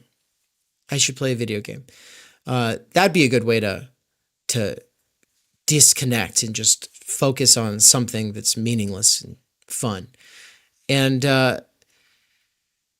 but every time I've tried to do that in the last 2 years, I end up looking and looking and looking, and I get in this window shopper's loop, looking for some kind of a game that could work, you know? And then often what happens is I'm like, I'm an adult. That's the issue. I'm just too old now. These games are not made for me. But I know that's not true. I know that there are games, but I have this addiction to multitasking and a deep, deep love for audiobooks or even PDFs on a text-to-speech robo-reader. And part of the frustration with the teaching and grading and organizing, administration, blah, blah, blah stuff is that I don't ever get to just listen to 7 hours of a book anymore, right? It's one of the best things ever. I love being able to just listen to a book uninterrupted. But I need something to do to preoccupy that sort of fidgety energy. And working at Amazon is actually perfect for this. If I could just work at Amazon like whenever I wanted, and if it was that simple, well, then that'd be fine. And then I'd be like, oh yeah, I'm just going to go in today. But, you know, of course you have to be an employee and then you can't go in when you want to. You have to work, with their scheduled needs. And so I felt like I was actually missing Amazon a little bit because I was like, I just want to do something. And next year I'll be living on a farm. I'll have my house. It'll be a real house that I can build, like I can add on to it and stuff like that. I'll be able to do projects, and then I'll be listening to audiobooks, and and the things that I'm doing won't be in Minecraft or whatever. No, it's gonna be real, and that'll be cool. But the realization over the last couple of years has just been this: you can't multitask and listen to books if you have to read text and try to figure out what's going on in the game. And so basically there's games with like a very low learning curve to base proficiency threshold. And then there's games that have a lot of those learning curves throughout them. And like, I'll use Dune as an example. Someone bought me that like 4 years ago, and I played it for a little bit. It was like the new one. And basically what would happen is, I'd get into it. I'd be listening to books or whatever. But eventually I'd realize I've exhausted all the possibilities here. Now I'm stuck. And then I'm like, it's a puzzle.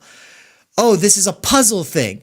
Well, guess what? I wanted to shoot things. I'm not trying to solve a puzzle right now. Right?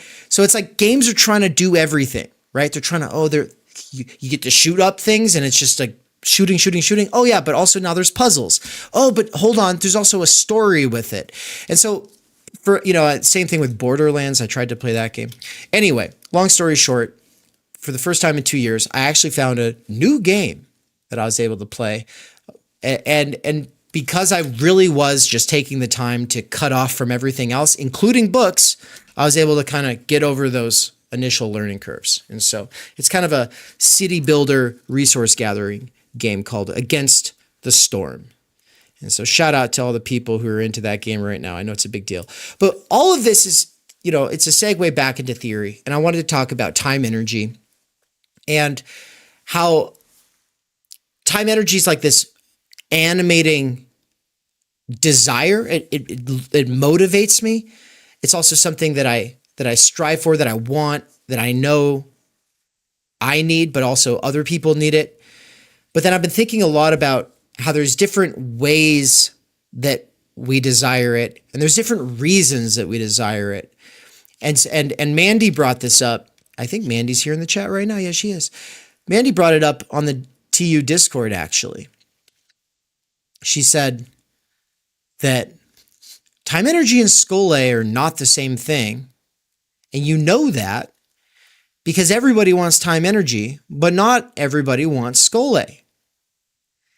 And I really like this point because I think it's really easy for people who are into theory, people who got programmed to some extent by the schooling system, people who want to be some kind of a gentleman and scholar or whatever, like they've got some kind of like this fantasy of like who they want to be. It's easy to kind of project that onto everybody else and be like, well, that's what everybody else would want. If only they knew, if only they had the time energy, then they would want to read Plato and Marx. And my younger self believed that. I think at some point along the way, I realized, oh no, actually no. A lot of people would just want to go fishing with their kids or like have a garden, right? Like a lot of people wouldn't necessarily want to study philosophy or learn multiple languages. Who knows? I'm all about, insofar as you've got that potential and you might have a knack for it, well, then it's a huge waste for you to not discover that and to not be able to build on that. And that waste is one of my bigger concerns. But also, I don't want to denigrate fishing with your kids. I think that's important. Well, this is why we did, T3, right? The tutelage part is the skole part. That's the part where you would actually need to, if you were looking to use your time in this kind of way, to get some training into how to use the time, right? Because when you're a kid and you have free time, you don't necessarily think to use it in these ways because you don't know better, right? Now, there's, of course, other stuff that wouldn't fall into the category of know better, but would be other legitimate activities. I think that being a parent is a meaningful social role and is a kind of craft unto itself. So you're going fishing with your kids is not amusement. It's a very meaningful thing to do with your time. And it takes a lot of skill to be good at doing activities with your kids. It actually takes tutelage in some cases. You have to have been in some way taught how to be a parent. And that's something some people learn to some degree on the job. It's something they learn from looking at their own parents, looking at other people's parents. Some people actually read books about how to parent. Some people don't read very many books at all, except for books about how to parent. Right. Because for them, that is the thing that they really care about perfecting as a craft. So yeah, definitely. It's not as if everybody has to spend this time doing philosophy. And then I also think that philosophy can be understood in a quite broad way. There is a kind of techne aspect to a lot of the things that people do that is often underappreciated.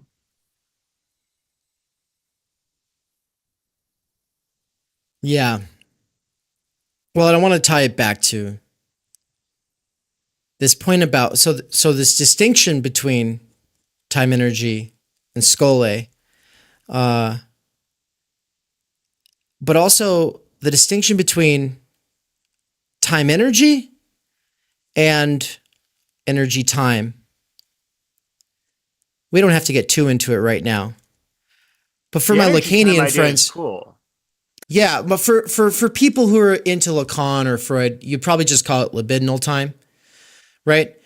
But some people, when they heard time energy in the first place, they instantly were thinking of libidinal time. But libidinal time and time energy couldn't be more different.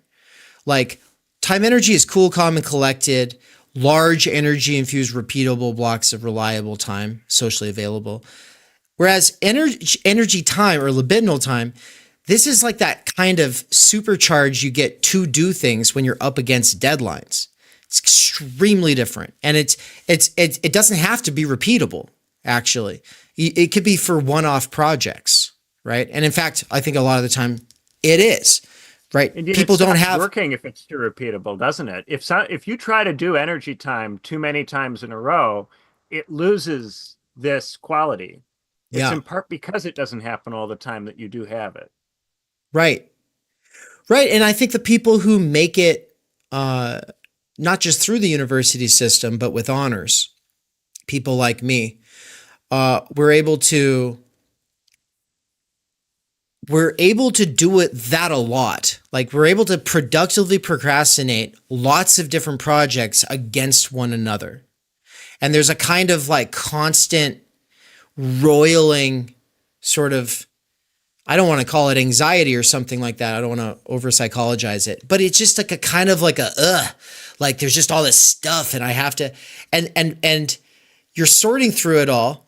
And when you get good at it, you learn, oh, there's all kinds of things that I really should put off until last minute because I can bank on that special motivation coming in and saving the day. Therefore, I should put more work towards the stuff that just requires putting in the effort. For me, that meant, spend 6 hours at the library doing math homework, thinking about the paper that you want to go write, but just write that paper up against the deadline, right?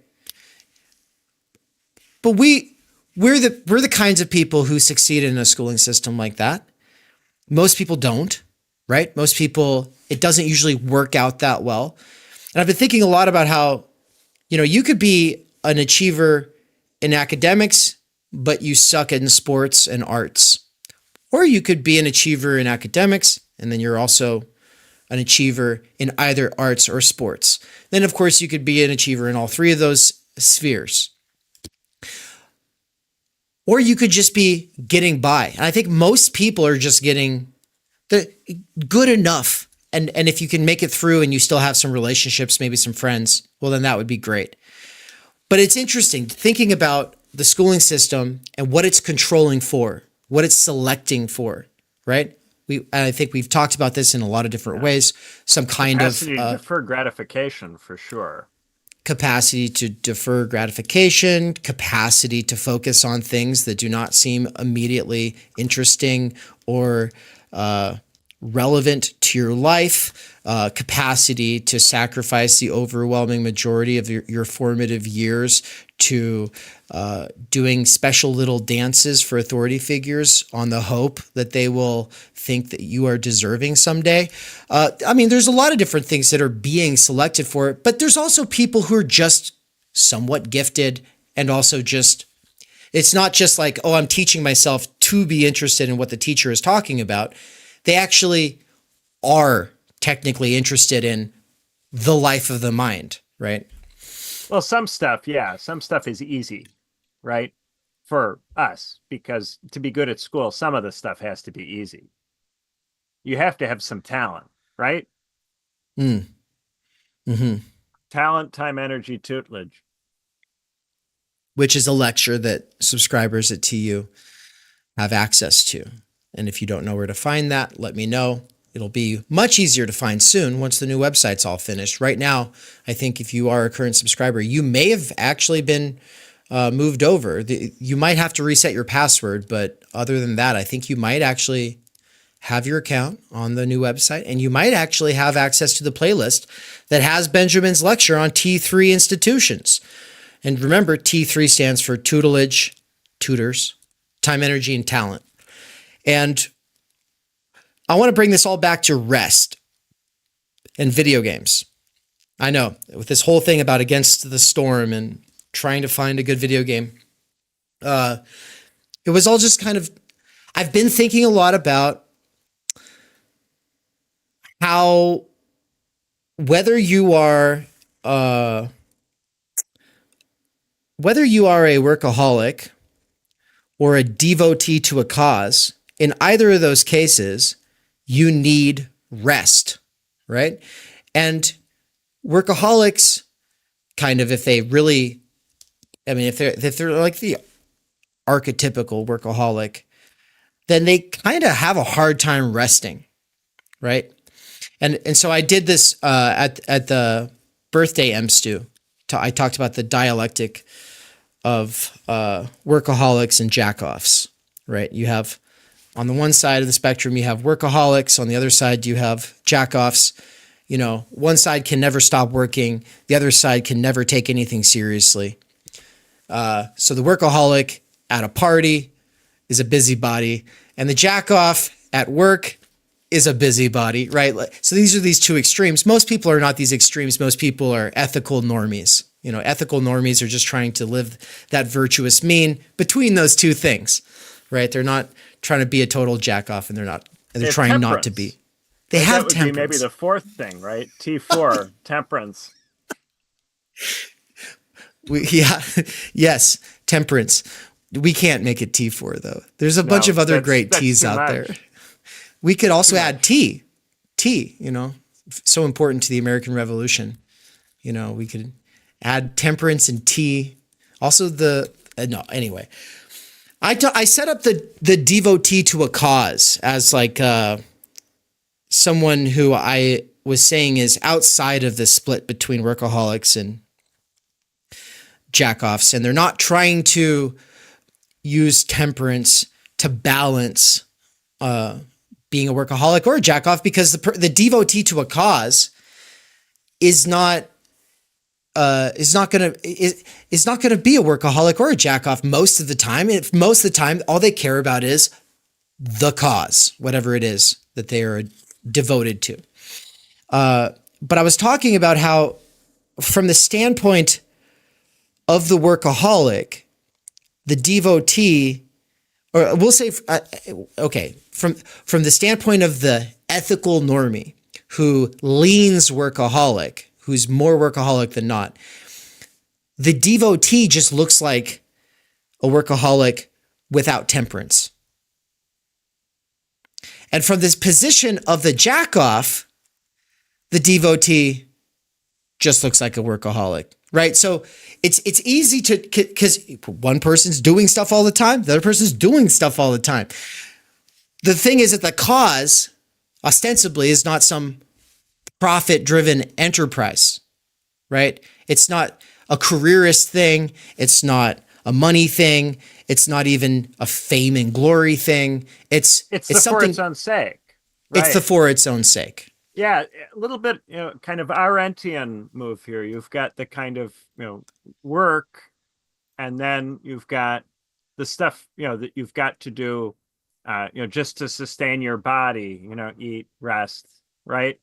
You know, so you've got labor, animal laborans, the animal that just goes around and eats and so on, right? And then you've got work, which is to do with, in some way, constructing the necessary kind of environment in which we can do things politically and socially together, right? It involves tool use and all of that.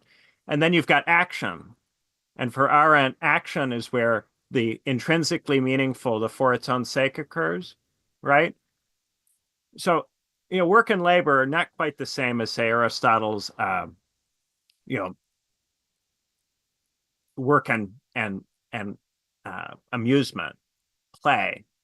But I do think that there's some similarity between Arendt's labor and a kind of amusement or play, because labor for her is very animalistic. It's very naturalistic. It's not so human. It doesn't have all of this artifice in it, right? That moves you from animal laborans to homo faber, man the maker, which she identifies very much with Marxists as fetishizing the crafts or fetishizing tool use and tool manufacture. But, you know, Arendt is like Aristotle, you know, in this kind of schema where you've got different types of activity. And I think what you're pointing at there is that for a lot of people, there is no action for its own sake. There is work that is for the sake of amusement, and amusement that is for the sake of work. And then there's balancing between those two things. But there is no point above that. So it's kind of like a triangle, right? Where you've got two lines and you've got a base and you want to stay in the middle. But actually, you don't want to stay in the middle. You want to go up above to the point that is above the line. Once you're conceptualizing it as a triangle as opposed to just a balance between 2 points. Because that's where the meaning is really to be found. It's neither in the work that's for the sake of amusement, nor the amusement that's for the sake of work. It's in the intrinsically meaningful activity.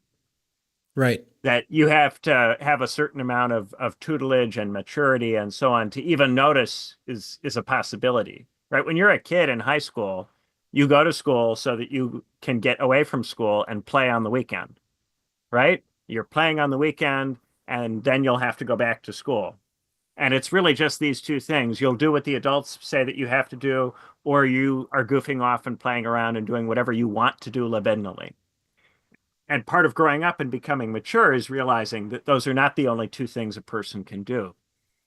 Work and play are not the only two things available in a human life. But a lot of people at this point are kind of, adult children who have never really reached a stage of having to reckon with that.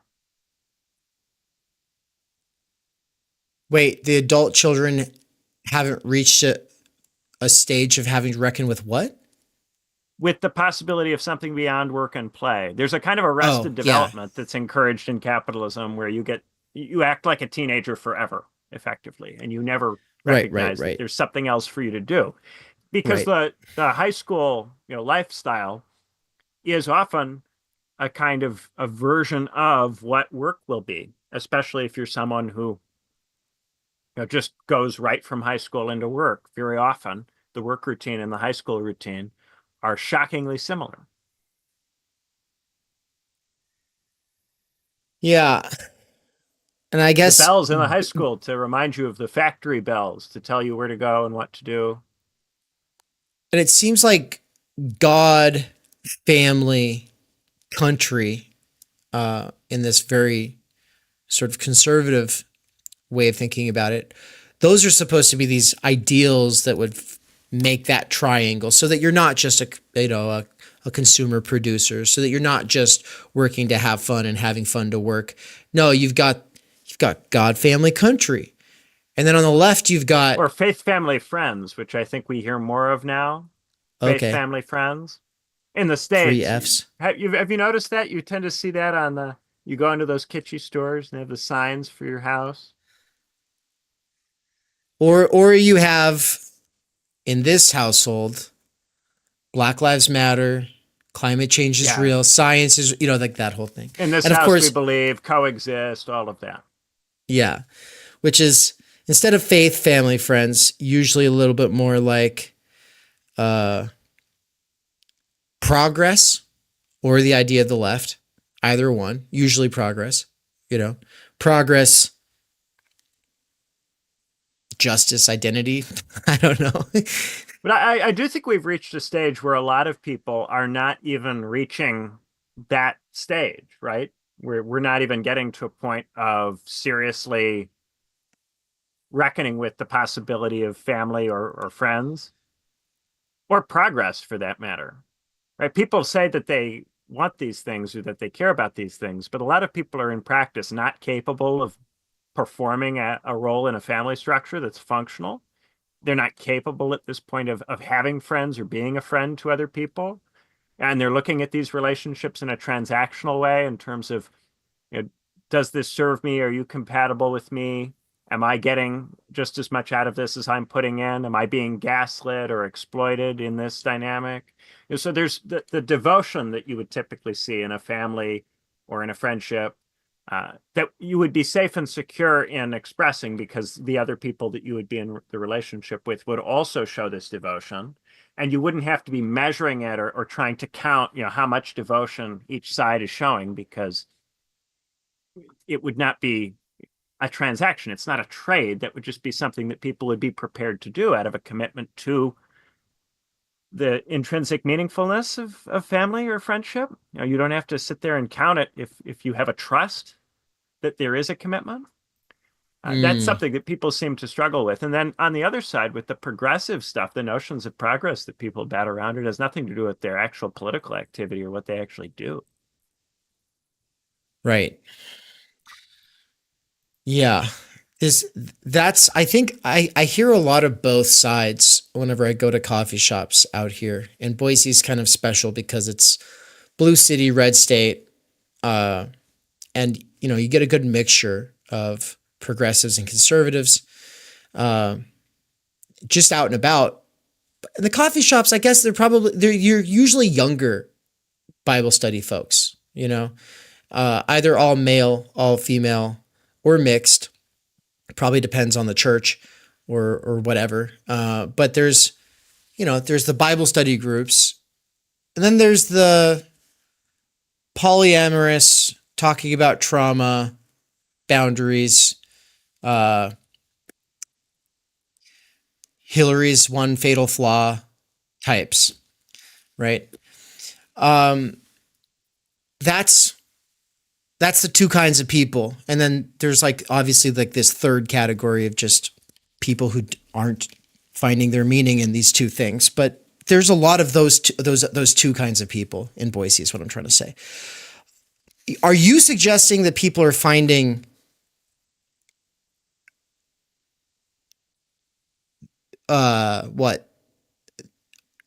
less security, less meaning in these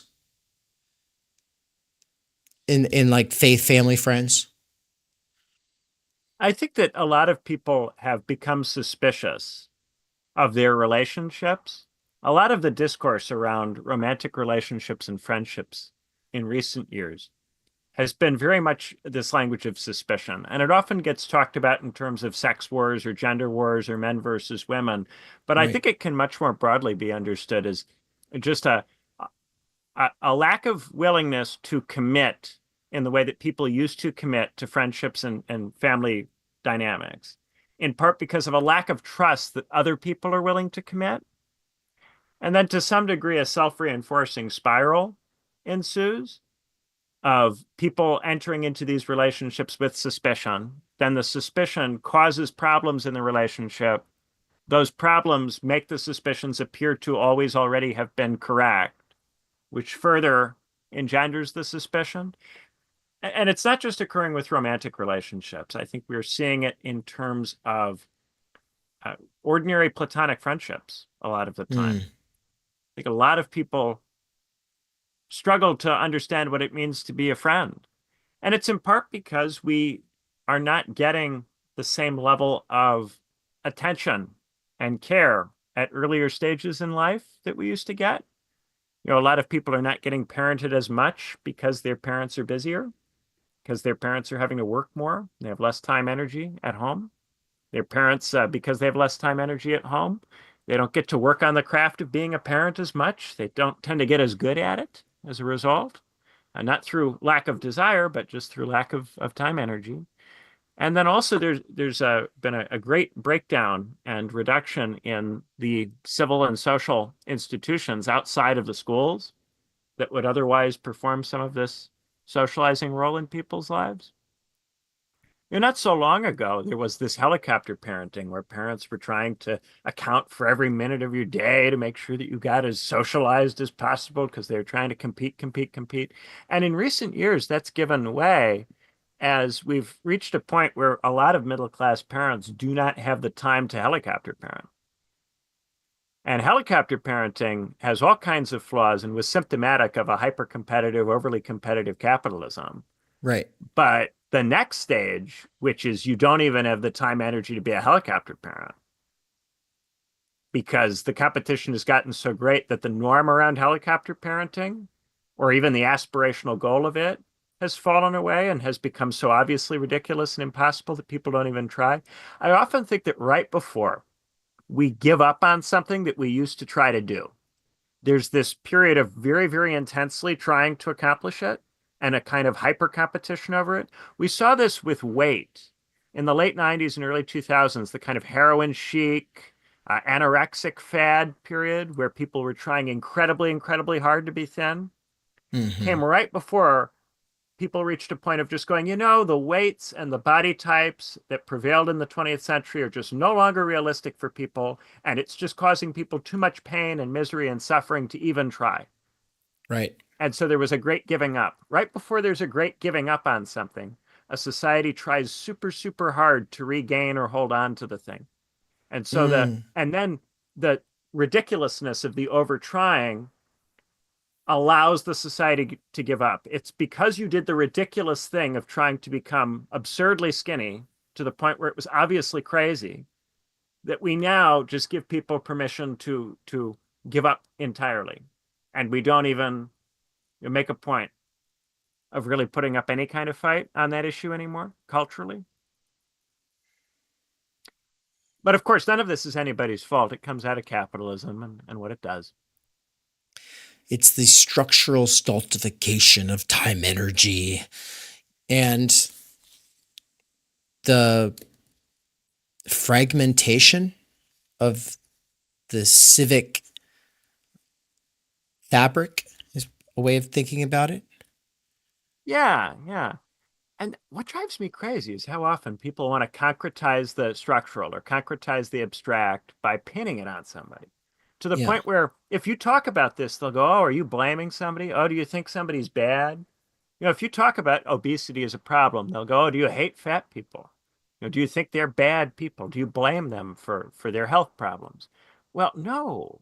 But it is difficult. You do have to be able to entertain the possibility that there is a problem and that some people, their behavior is symptomatic of that problem without saying it's their fault that the problem exists.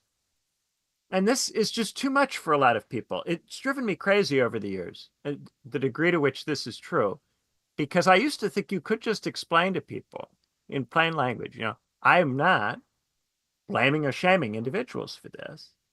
Nonetheless, the behavior is symptomatic of something that's going on in society. This is almost impossible to get across to anybody anymore.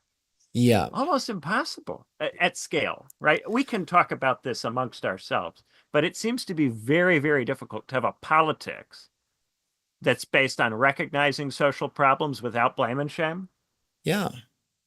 Well, and it seems like at least part of the reason is that language, or specifically that move, got adopted by people like Robin DiAngelo, right? Oh, it's about systems, not individuals. They'll always do that, except then the individual becomes the scapegoat if they do not do things at the level of their person to they just kick it foil up a the level. structure. Yeah.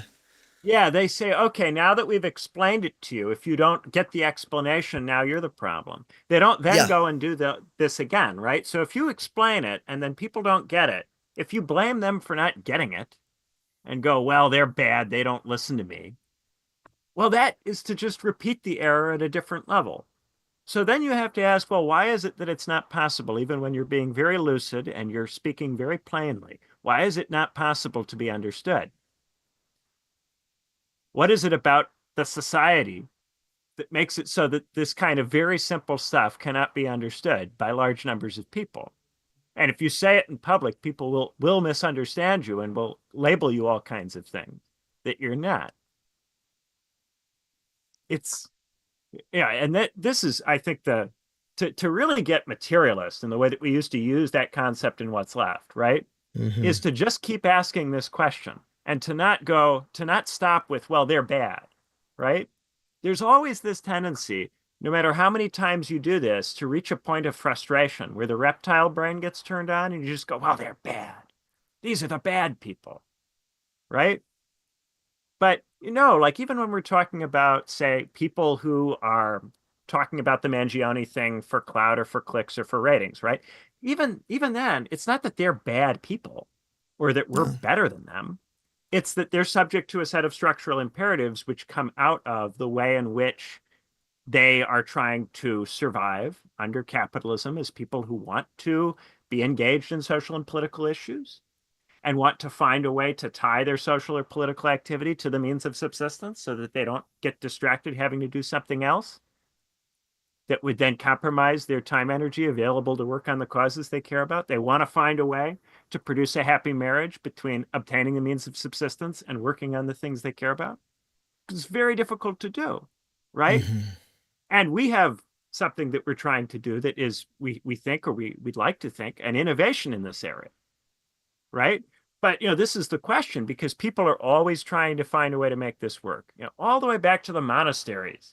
They're trying to find a way to generate resources for the monastery that doesn't distract the monks from the practice to the point where they can't do it.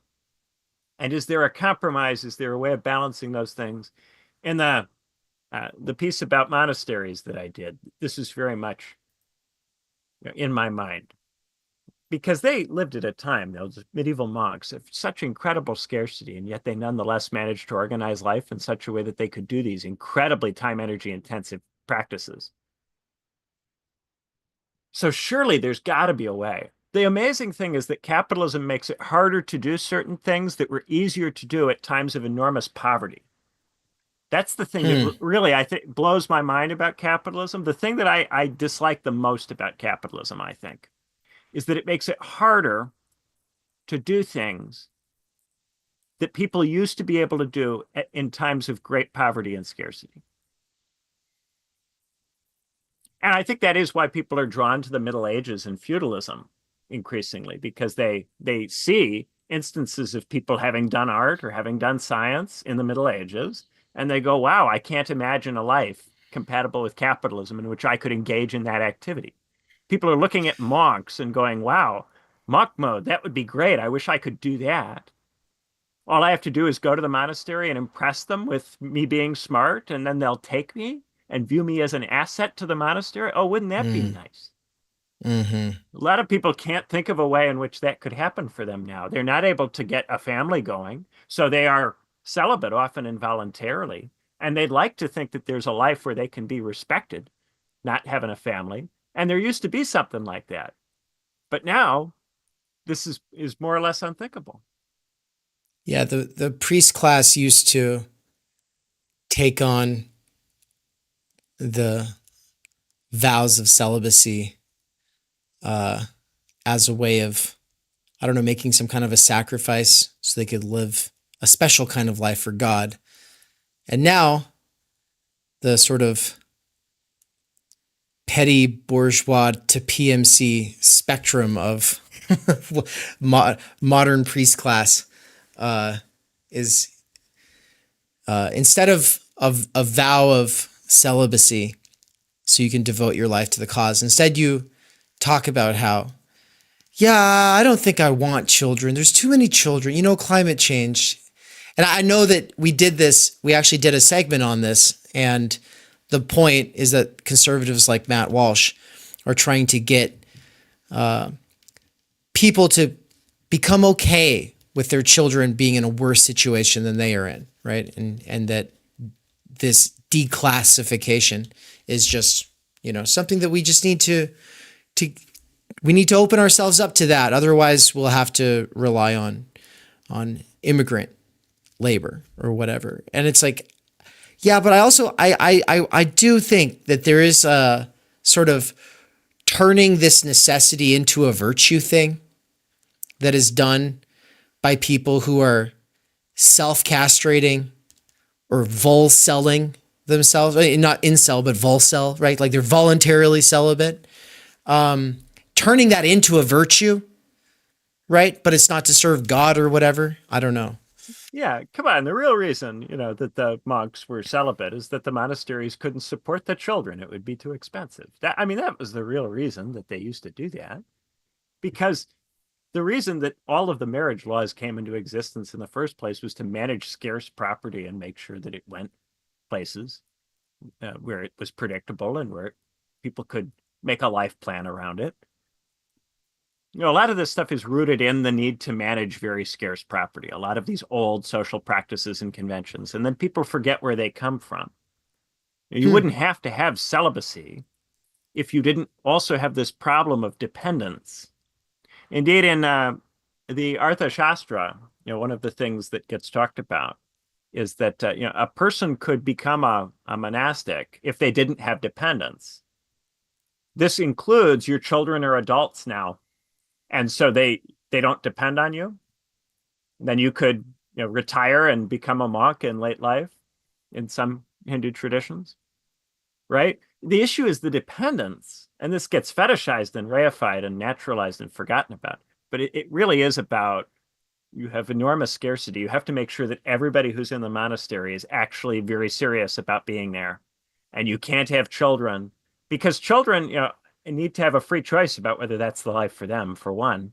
And for two, the monastery just does not have the resources. to support people who are going to live there and not be part of the practice. And those people are going to be a distraction also from what you're doing. But people forget about all of this stuff. Nobody cares. Francois Riotard said, let's not pretend the monks weren't/aren't sucking each other off.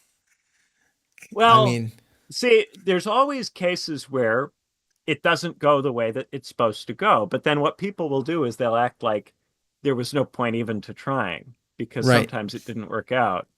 But yeah, I do think that there was a point to trying. Part of the reason that these monasteries got so much support for as long as they did is that they used to actually perform a lot of social and community functions, and people used to recognize them as performing those functions to some degree. They were able to legitimate themselves to their neighbors. They were able to persuade the people who lived in the communities nearby that they actually were doing something useful in the monastery. Ultimately, that's what universities have to do. They have to work enough of the time, well enough that they're able to persuade the public that we're doing something useful. And if we can't convince people of that, then we have to retreat into our little castles. At Cambridge, we've got the little castles because all the medieval colleges have defenses, so that if the people decide that you are up to no good and you're a heretic, you can hide in the castle. And we have porters to keep out people who might want to kill us or hurt us because we're academics. In principle, those people, once upon a time, maybe they would have big pole arms so that they could actually do something. All of this stuff comes from somewhere, ultimately. I'm just getting this. I don't know, man. So I don't know anything about monasteries, except I guess, your piece. And we haven't, I think we should do a standalone episode talking about it. But for right now, folks, it's something that Benjamin wrote about for the Theorizing the Underground anthology, which is one of the 4 anthologies that we are working on after TUCon. Benjamin, you presented on it at TUCon, right? Yeah, the idea of the monastery was the TUCon piece. That was fun to do, to make that, to read up for that. It was an excuse to read about stuff that I wanted to read about anyway. Yeah. Well, and it is interesting. I think it's too easy to just take an old institution like that and just go, oh, yes, well, the church, it had to do the things that the church had to do. And part of that was having these monasteries, and just kind of think about it as just like this institutional artifact. There was probably some kind of a necessity behind it. Who knows? It's another thing to think about that there used to be a kind of place for people kind of like us to go. There used to be a place, and there was a time when they didn't have a place to go. So that means that there was a time before the church made that place a thing, which means that there were people who had to do stuff to make that demand known, or to make that function seem like something that would be advantageous for people who would make an institution like that possible. So it's definitely kindled in me an interest in monasteries, the history of monasteries, how they come about, how they are sustained across different cultures, countries throughout history, right? Like, it's interesting. Yeah. And I will just say this, that I say people like us very loosely. We're talking about people who want to be literate, people who want to focus their efforts on a cause, people who want to develop their minds or something like that. We could also bring in this whole spiritual element and sit here and kind of get into it. But I just want to say, I'm slanting this intellectual for my own sake right now. And I just want to say, there is no place for people like us, at least not where I live. The libraries are not for us. The coffee shops are not for us.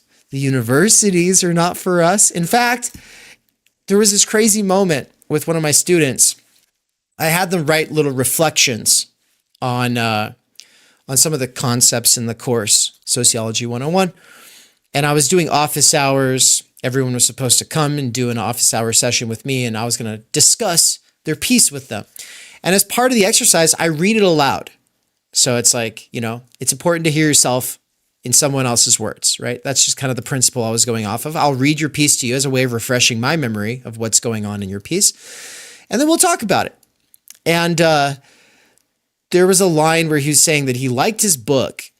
So basically every student in this class got to pick a book off of a list of books that I would be tying into the course and that ultimately I want to talk about. And so basically it's like, whatever book you choose on this, I've read it. I'm excited to talk about it.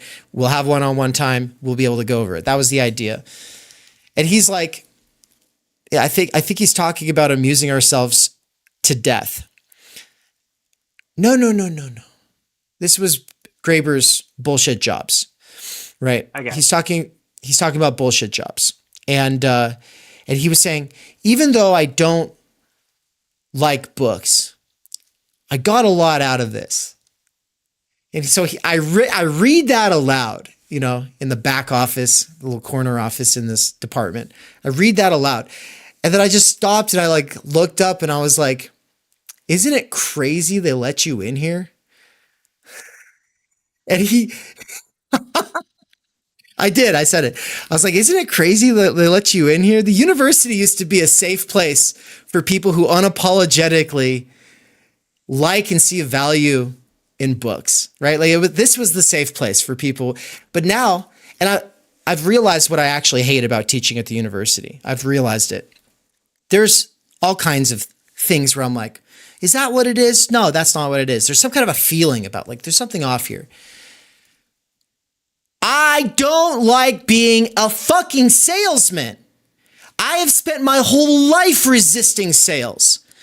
My whole life I've had people saying, you should go into sales, Dave. You're really good at talking and you could sell people anything. And it's like, but I don't want to, right? And the one time I was so desperate that I did a little bit of that, and it was for solar during COVID. I couldn't find a better job. It was the lowest I've ever felt. Right? There's just nothing worse than trying to sell someone on something that they don't need. And we could do this thing where it's like, no, Dave, you're trying to sell people on books and the life of the mind and thinking about society. That should be different. And at the end of the day, solar, I don't have a problem with solar. Yeah, if solar was a way beyond the crises that we see, then that'd be great. If the books were the way beyond the crises that we see, then great. And maybe they will. Maybe they'll play a part. But I don't think it's going to come from people who have made it to the age of 21 and they just don't care. They just want to go do anything else with their life right now. And the idea that they want a job coupon. They want a job coupon. And I did my final lecture on that, basically because one of the students was complaining about courses and readings, and I was like, at the end of the day, you're not here to learn. And she's like, you're saying I'm superficial. And I was like, I'm not saying you're superficial. Actually, I think that there's nothing more important than growing up and having a life with dignity so that you can do stuff like, I don't know, have a home, start a family. I actually think that matters. I'm not saying I think that's superficial. I think it's deep. I think that is deep, and it's actually one of the most important things in the world. So then I did this whole thing about the idea of university and how it doesn't match the institution. It brings it all back around to legitimacy and how the legitimation narrative of the university system has been that there needs to be a place for people like this. And the point is, of course, in Jasper's terms, like the idea, the ideal, it's a collective of truth seekers, or a community of truth seekers working through their differences from their different fields, trying to approximate universal truth, right? That's a legitimation narrative. Maybe it's also possible. Maybe it also gets realized as an idea in some institutions throughout history. But the point is, it is about the job coupon now. And you can't hold that against the students for being there for the reasons that the university is actually serving.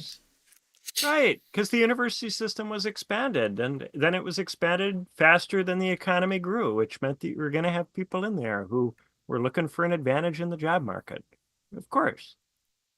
But yes, there is, I think, a frustration, a legitimate frustration with not being able to find a point at which you don't have to spend the vast majority of your time justifying what you do to other people.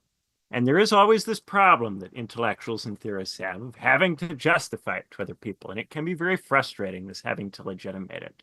And I do think that ideally what you do is you organize it structurally so that it's a fixed amount of time that you're really spending on this external teaching for people who are not part of the group, and then the internal teaching for people who understand what's valuable about it.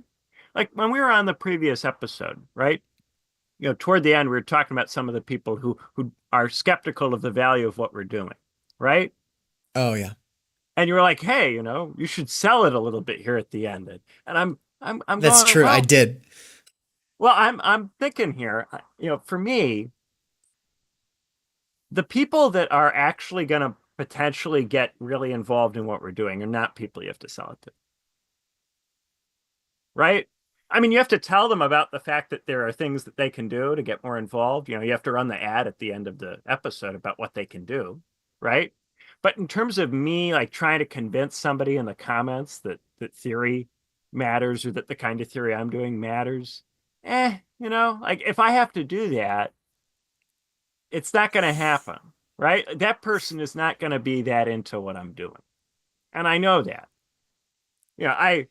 I got off this, whole trip in London, and everywhere I went, the whole trip in London, I'm doing these events and people are coming in and it's obvious to them that what I'm talking about is important, to them, because they've come out to my thing, and my thing is about this wacky academic book about legitimacy that I wrote, that I'm quite fond of. I love the cover, by the way. I know that there's a bunch of people who are just listening, so they don't see it when you hold it up, but it's beautiful. It's a great cover. Oh, yeah. Yeah. Michael Scowden, who was art director, worked with my dad when my dad was at the magazine company.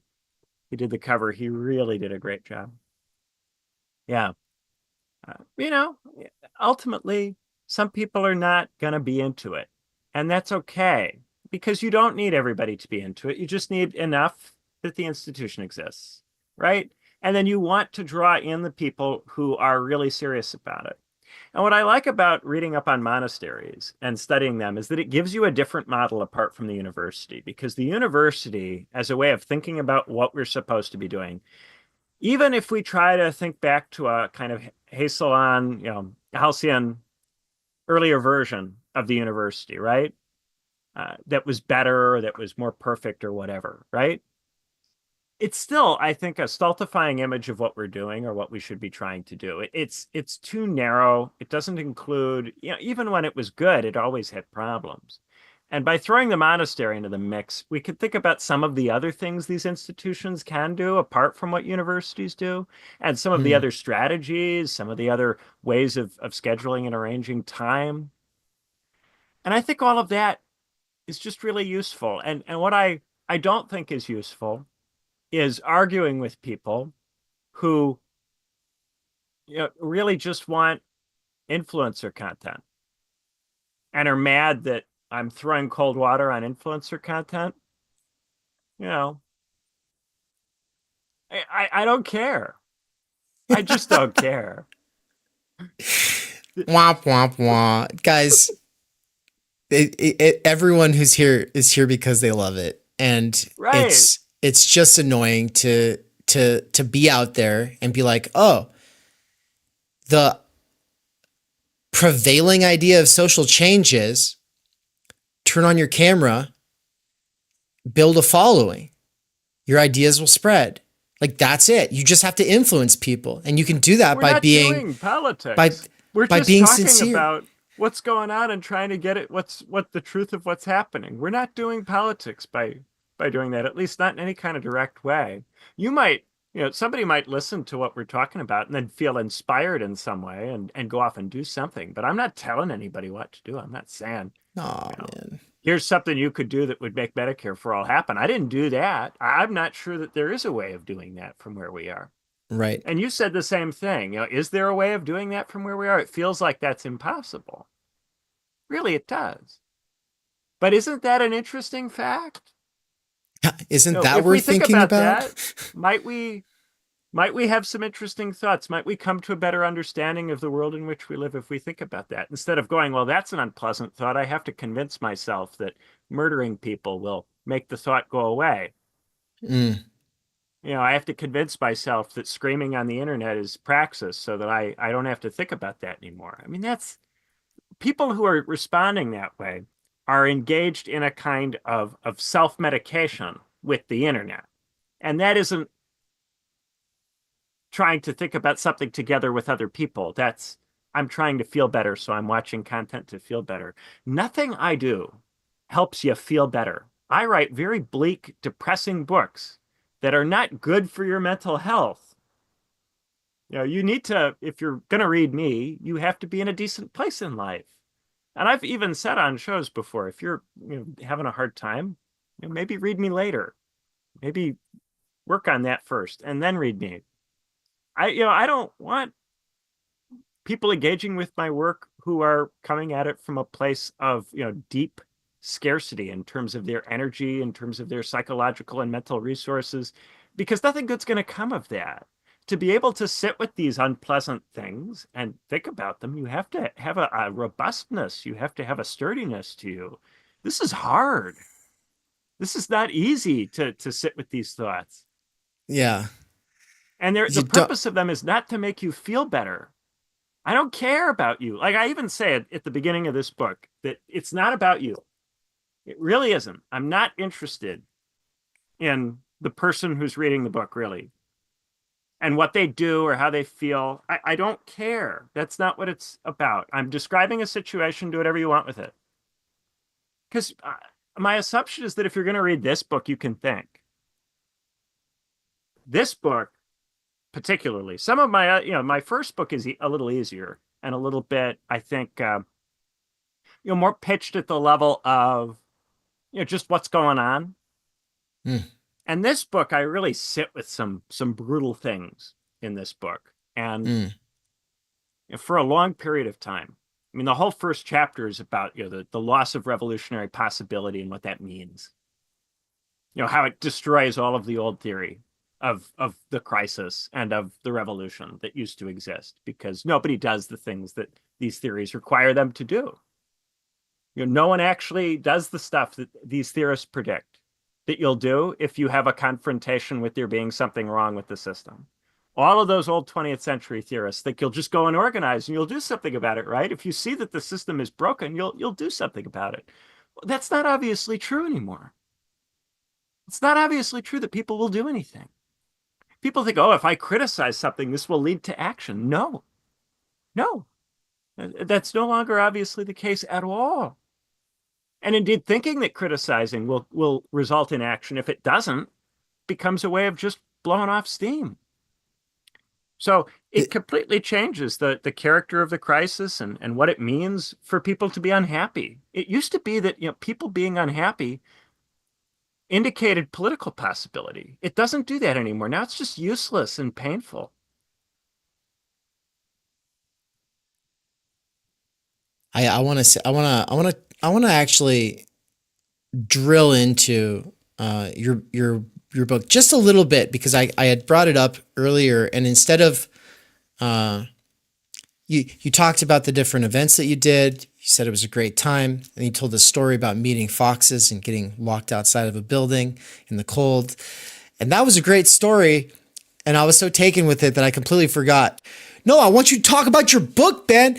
But hold on, before we turn back to it, I wanted to say, on this note about not liking, selling theory, in fact, detesting it, right? Like, it's like you get it or you get it or you don't. It should be that simple, right? This is the internet, right? You're ready for it or you're not. I don't control whether you're ready for it. It's this is niche boutique consumerism. There is no niche boutique consumerist storefront that is like, hey, I'll just use the example of like selling 1970s black metal t-shirts. Like that's what I mean by niche. It's actually like this kind of a establishment wouldn't exist outside of a big city, right? Well, all that place has to do is let it be known that they exist. They don't have to try to sell people on black metal from the 1970s, right? And I don't want to reduce us to that and say that is all we are, is a niche boutique consumer. No, but insofar as the medium is what it is, and there's certain things that we have to do if we want to be able to get our means of subsistence, sure. But there is, I think, because we're so close to politics. In fact, it's not just close to politics. It's the kind of theory that deals with political failure. Because we're doing that, people are always looking for us to make the justification for them that maybe they feel unequipped or under-equipped to make to someone in their life. That's kind of how I usually think about it. It's like a person just wants to get better at explaining why they're into what they're into. And it's just like, look, and this is also, it comes back to the chat and all this stuff about radicalizing people and getting other people to convincing people. Guys, I hate the whole thing. I hate the whole thing. It's just, it's like, hey, do you want a vacuum cleaner? Like, I don't care about it. And it is something that I have to do at the university. I have to try to convince people that there's a value in reading. I have to try to convince people all of these things when it's like, no, I'm pretty sure that the best thing for most of them would be to go do something else with their life, but I'm not going to try. You know what I mean? I'm not trying to tell people what to do with their lives.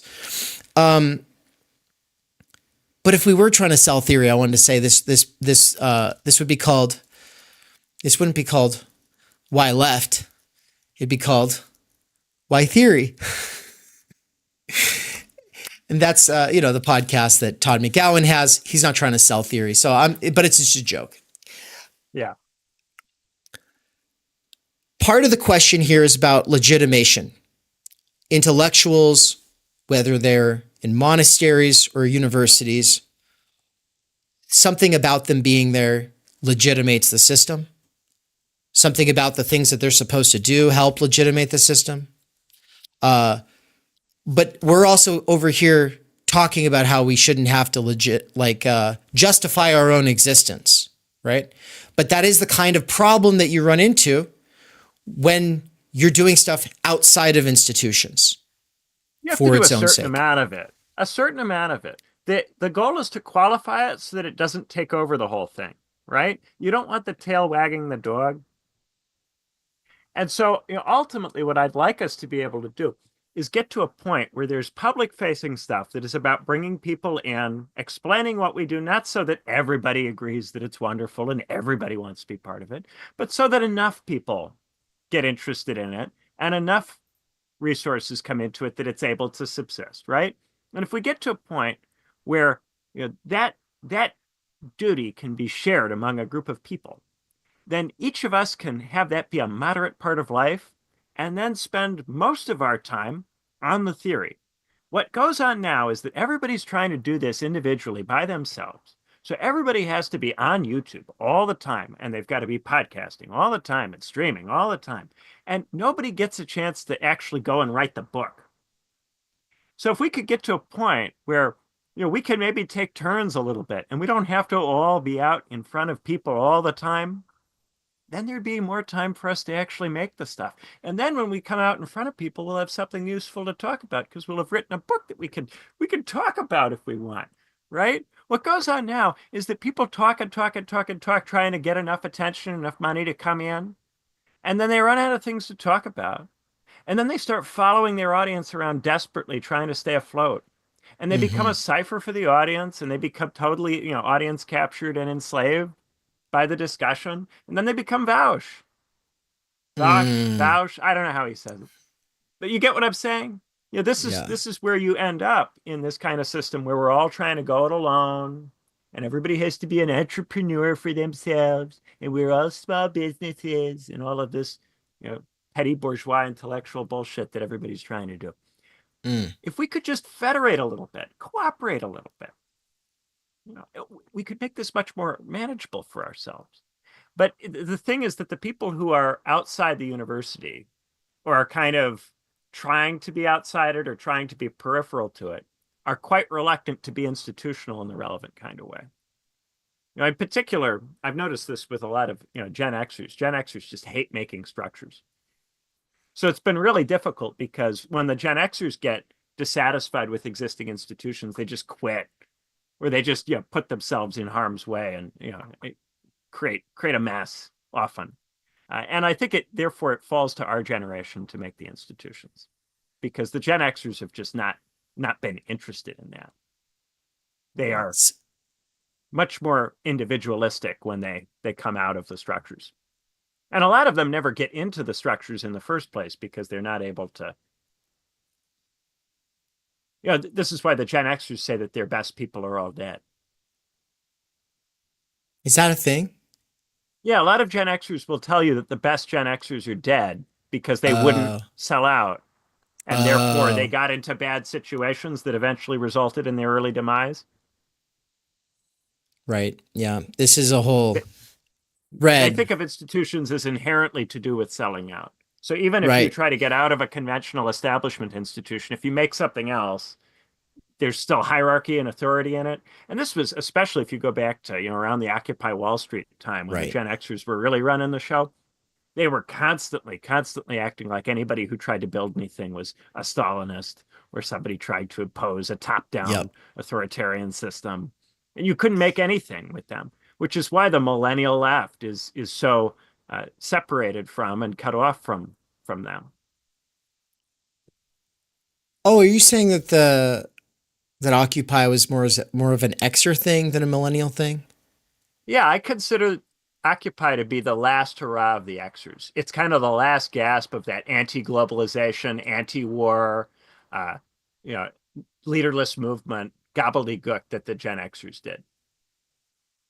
And then there was an attempt to actually build organizations. But the attempt, and this is something that Spencer Leonard has talked about.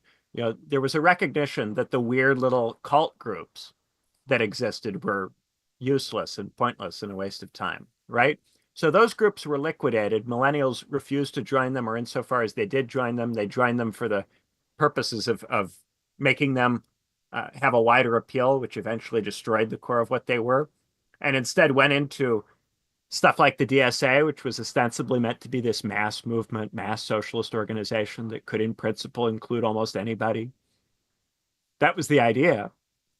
But then it got completely overrun with professional class bullshit that alienated enormously large numbers of people. So you had this contradiction of, on the one hand, millennials saying we have to be in the DSA because this is the universal socialist organization that includes everybody, where everybody is part of the discussion. And then at the same time, an internal culture within that organization that completely prevented it from actually doing any of that. And yet you couldn't leave the DSA and go and do anything else because that would be sectarianism. So the DSA was a kind of sectarian, anti-sectarianism that came out of the inability of these people to grasp what it was that they were actually doing versus what it was that they thought of themselves as doing. There was an enormous gap between these two things that was just not at all understood. So we need institutions, and millennials have to build them. And I kind of just want to say a little, like, I know where you're coming from, and I know I we've already talked about this before, but I'll just clarify for folks. It's a shorthand using generational markers like this, but the fact is institutions are necessarily intergenerational. Whatever work we're doing now, or whatever work we're preparing to do in the future, should not be work for millennials to do for themselves and with themselves or between it. No, we might have to lead something. We might have to lead just building the conditions for other people to actually be able to build an intergenerational institutions. The whole reason we talk about generations is because capitalism is an ongoing dynamic process which produces different conditions. So if you're 20 years old in 1950, it means something different from being 20 in 1970 versus 1990 versus 2010. Right. In terms of what you can do, in terms of your experience of the system, because change is occurring. People only talk about generations when meaningful, noticeable change is occurring, and then they need some kind of heuristic shorthand for very quickly talking about that change. Right. It's not to essentialize these generations as fundamentally distinct, biologically different, blah, blah, blah. No. It's just a shorthand for talking about people who experience different periods of capitalism at different stages in life. Yeah, and people who have been around long enough to be disillusioned about the kind of anarcho, anti-intellectual, anti-planning, anti-organizing, anti-theory activism that the DSA is getting revived by the Zoomers on campus. Well, it is being revived, and that's the thing with anarchism.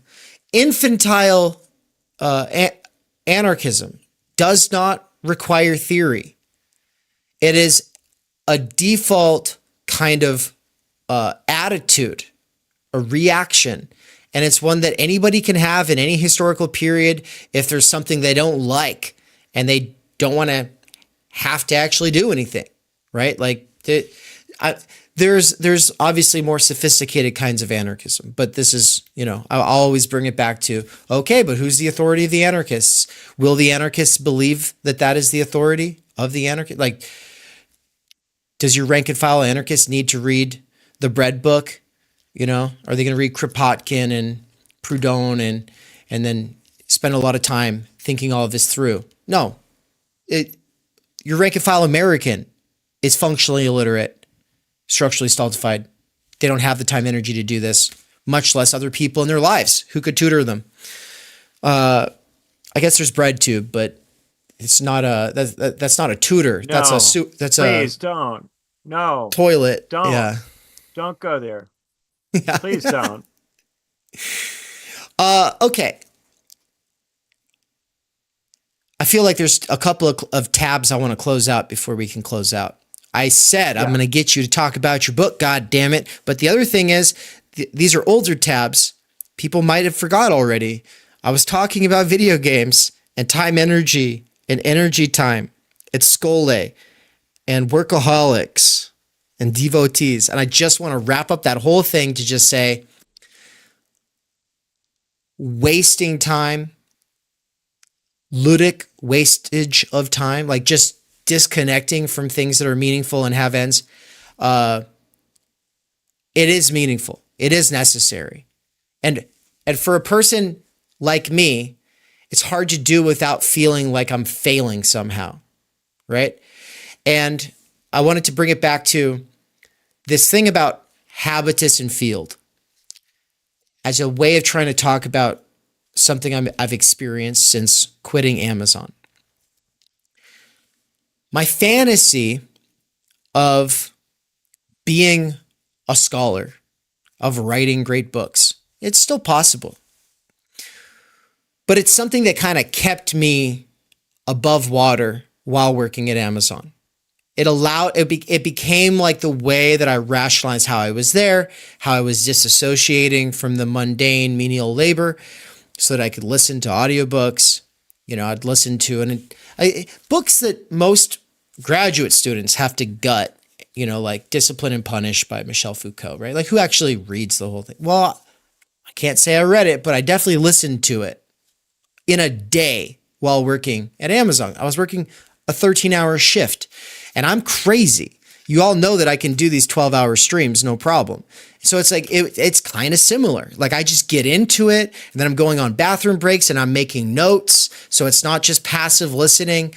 There's giant chunks, especially with Foucault. He's one of the worst offenders when it comes to just like dry, just like saying stuff. And it's hard to see how any of it connects to his point. You're going, what is the point? But yeah, when I would feel inspired, I'd go like make some notes in the bathroom or whatever. But part of what was driving that was like this idea, well, once I'm out of here, then I'll be able to actually write these books. And this is part of what has sparked an interest for me with the concepts of habitus and field. Basically, the field of the Amazon warehouse, or the Amazon workplace. That's a field. There are certain positions that can be held, that can be sought, that can be competed over. But for the most part, there are certain positions.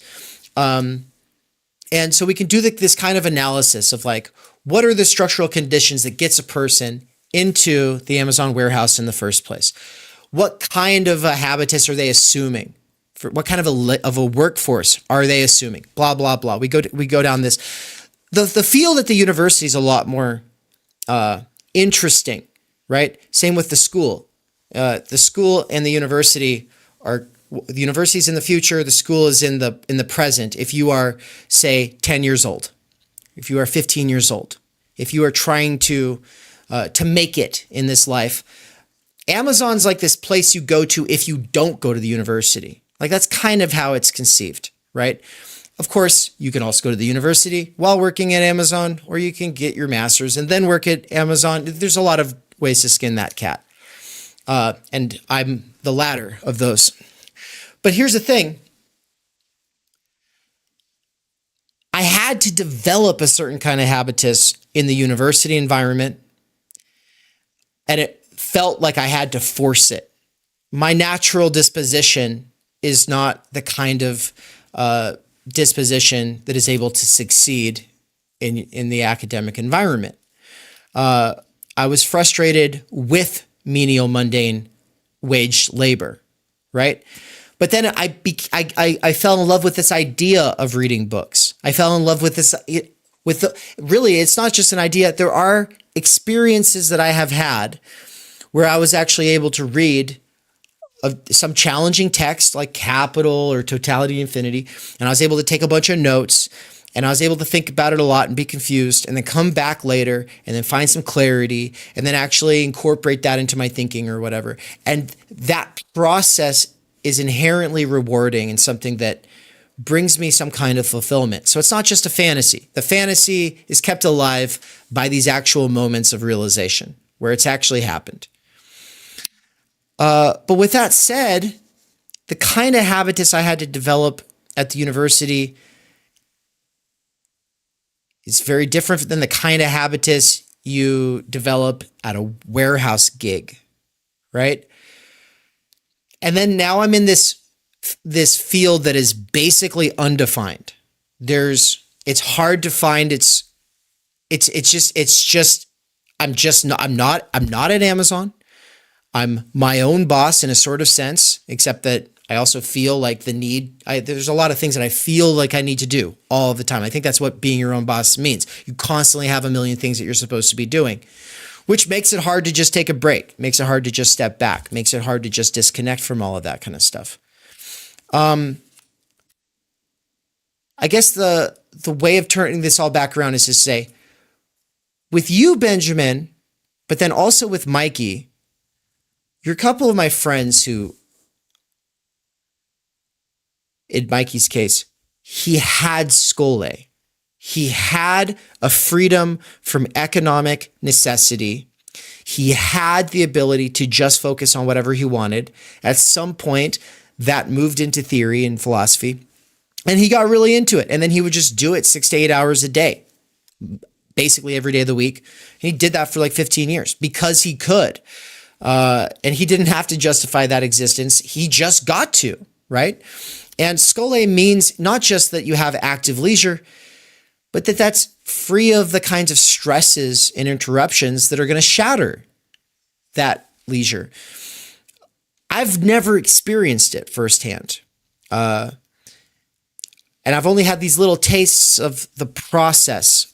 And that's a lot more like this energy time kind of thing. It's up against deadlines. It's more academic. And that's its own kind of busybody, reward-driven behavior. It's obviously not Scole, right? I was just reading Bourdieu this morning, and he was talking about these American universities being like the objectification of Scole. But he's talking about, like, I don't know, I think he was talking about UC Santa Barbara in the example that he was talking. But to say it's objectified Scole, yeah, it's removed from the world and its pressures, but also how many of those people are now working? How many of those people are now thinking about the jobs that they're going to have to go into? At the time that he's writing, he's not seeing the rise in precarity, the falling professionals. He's not seeing that as much. All of this to essentially say, guys, I don't know how to be a human being. I just don't know how to be a human. I've spent too much of my time being a worker.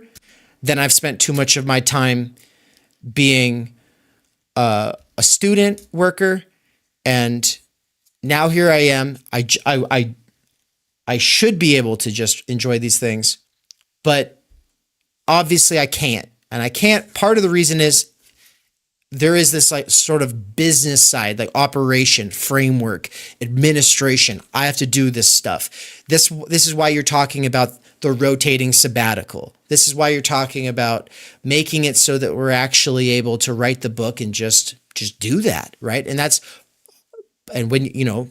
part of the point of Free Mikey. It's a sort of metonym for a bigger idea. Like, we should be, working class intellectuals need an actual route to being able to live that way. But I just want to put it out there. You can get out of a field, but still have the habitus lingering on you, which is to say, you still have the assumptions and sort of carrots and sticks that you've internalized from other fields that you are now bringing into some other domain of life where they're not even advantageous at all, right?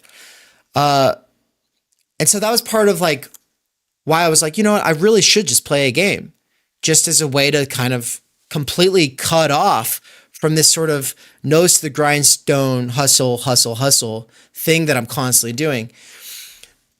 And I'm just putting this out there. There's not a self-help cottage industry for workers who've escaped wage labor and now are trying to live a more leisurely, bookish life. It doesn't exist. And you can't go to the university to find that experience either. You won't find the tutelage for that because they don't get it there either. So we're out here. We have to kind of figure it out on our own. And I think part of the answer is an institution, but also there's little tricks. And just you talking about how clear you are with people about the death by 1,000 cuts, like that kind of thing is helpful to me. But that's been the thing that I've been working on and thinking a lot about. And for anybody who's currently working somewhere, if there's a book that you want to write and you're thinking that you'll write it when you're out of that situation, you might just have to push the fuck it button and write it while Bezos pays for you to sit in that bathroom. Because I genuinely wish I'd done more with that time, because there was a lot of deferring.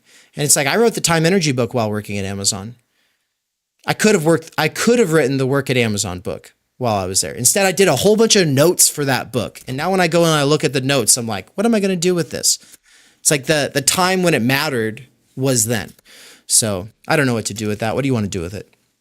Yeah, Haruki Murakami talks about his kitchen table books that he wrote while he was still working. He was running, I think, a bar or a dance club or a jazz outfit or something. And he would get up early in the morning and write for a couple hours before he would go to work. If you are going to have to try to squeeze it in around a busy day, in my experience, getting up and doing it first thing before the day and all of the horrible things that will happen over the course of a workday get to you, that would be how to steal a couple hours for it. A lot of people, they get home at the end of the day and spend a couple hours screwing around before they go to bed to chill out. If you go to bed early, wake up in the morning, it's much more likely you'll use those 2 hours to do something cool than you will if they come at the end of the day after all the things you've been put through.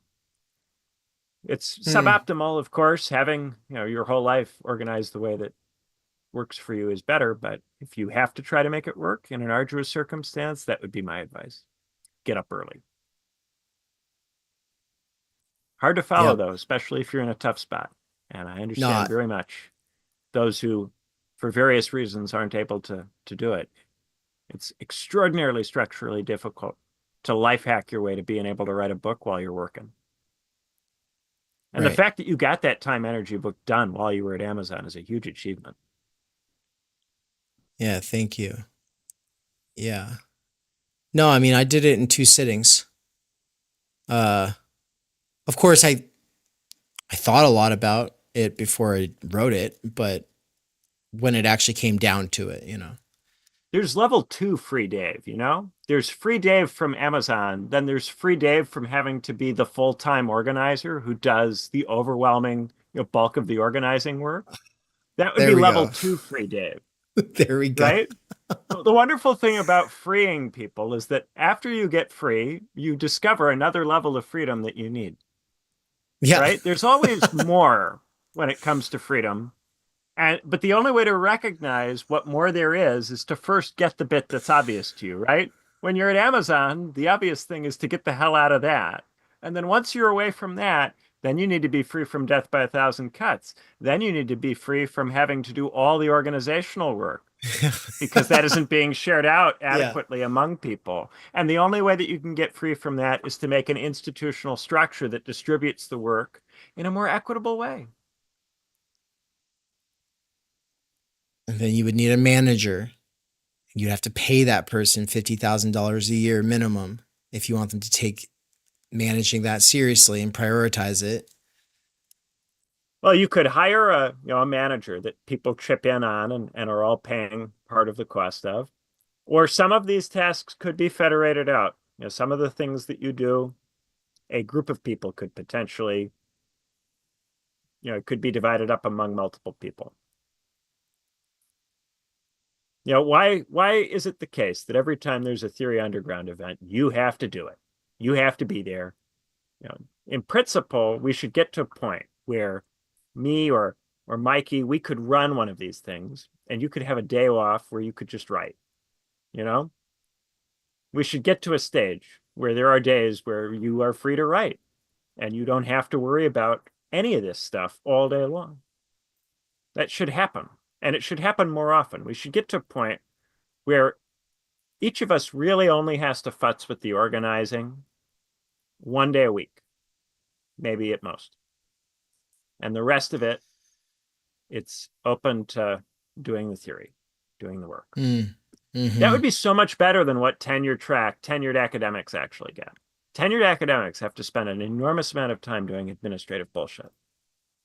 And I don't mean teaching. I respect and value teaching. I mean administrative bullshit. Filing grant applications, doing paperwork. There's an enormous amount of this that goes on.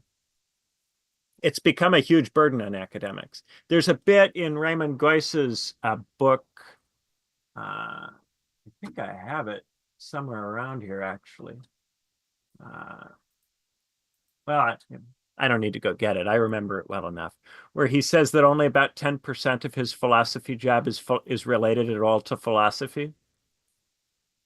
Is only 10% of his job is what? Is actually related to philosophy in any way. Oh. That's a guy who got into the system back in the 70s and has, is a professor emeritus. He got the very, very best out of the system that you're going to get. And he says that the system got worse every year a little bit from 1975 on. And he'll still tell you that, as a tenure-having, extraordinarily famous academic, 90% of his job was not related to actually doing philosophy. It's crazy. If that's the horizon for the university system 50 years ago, if that's the best that they could do, come on, we've got to be able to do better than this. Yeah. How much worse do you think it is in the States now? Right. The barrier to entry is that people aren't willing to go through what you're going through. The amount of organizational work that you're doing is something that most theorists will not embark upon So they don't get the benefit of actually creating a structure that's good and sound that then frees them from having to do this. And because they're not able or willing to do that, they work for these universities, which then stick them with a bunch of administrative tasks, which they then naturalize and treat as inevitable and unavoidable and just part of having to be an academic. Yeah, I won't sell out and do a trade job or a techie job. No, I'm gonna follow some higher thing, and I'm gonna study history, and then I'll teach it. Right? That's the idea. Right. And then you find And then yourself because you want to keep doing that, you accept all of the bullshit that they tell you just necessarily have to do to be a history or a philosophy or a politics academic, right? yeah. And yeah. the thing about what you're doing is that if you actually get through this incredibly hard period where you actually make the structure, you should have a life that is enormously freer than the lives of many people that we would consider, very famous people in our fields. Because all of them just accepted the institutional deal and complied with the incentives of it because they didn't want to think about this stuff very much. They took the deal that was offered to them, and they get their chunk of time to do their research, and they get their chunk of time to do their teaching. And then the rest of it is just, endless fires, emails, bullshit that they have to deal with. Yeah. So as bad as it sometimes is, and I think whenever you need time, we should try as best we can to make sure that you have it, because it's got to be sustainable for you. We can't have you quitting or giving up before you achieve this. It's too important. No. Thank you. No, I mean, I just want to say I'm feeling more rested and good than I've felt in a long time. So, I mean, I've had the most fun of anybody for the last few months, really years. I mean, this has been an absolute riot. It's been a great time. There's just certain things that I really have to grit my teeth to force myself to do. And they're thankless, invisible tasks that have to be done so that I can continue having the fun that this is, right? And for instance... Well, I want to thank you for doing all of the things that aren't fun to talk about, that nobody wants to hear about because they're just unpleasant and miserable. I want to thank you for doing those things. No, I'm going to make you listen to what I had to do last night, Benjamin. No, I had to sit there with spreadsheets and cross-reference for hours to make sure some people don't get screwed over on some money. And it was actually crazy. And it's the kind of thing where it's in a giant corporation, a person just does that full time. Yeah, but you have to be pretty big for someone to be able to do that full time, because I mean, this is just something that comes up hopefully never again. This is one of those tasks. Once it's done, it's done. But anyway, thank you for thanking me. All right, well, that's enough on that.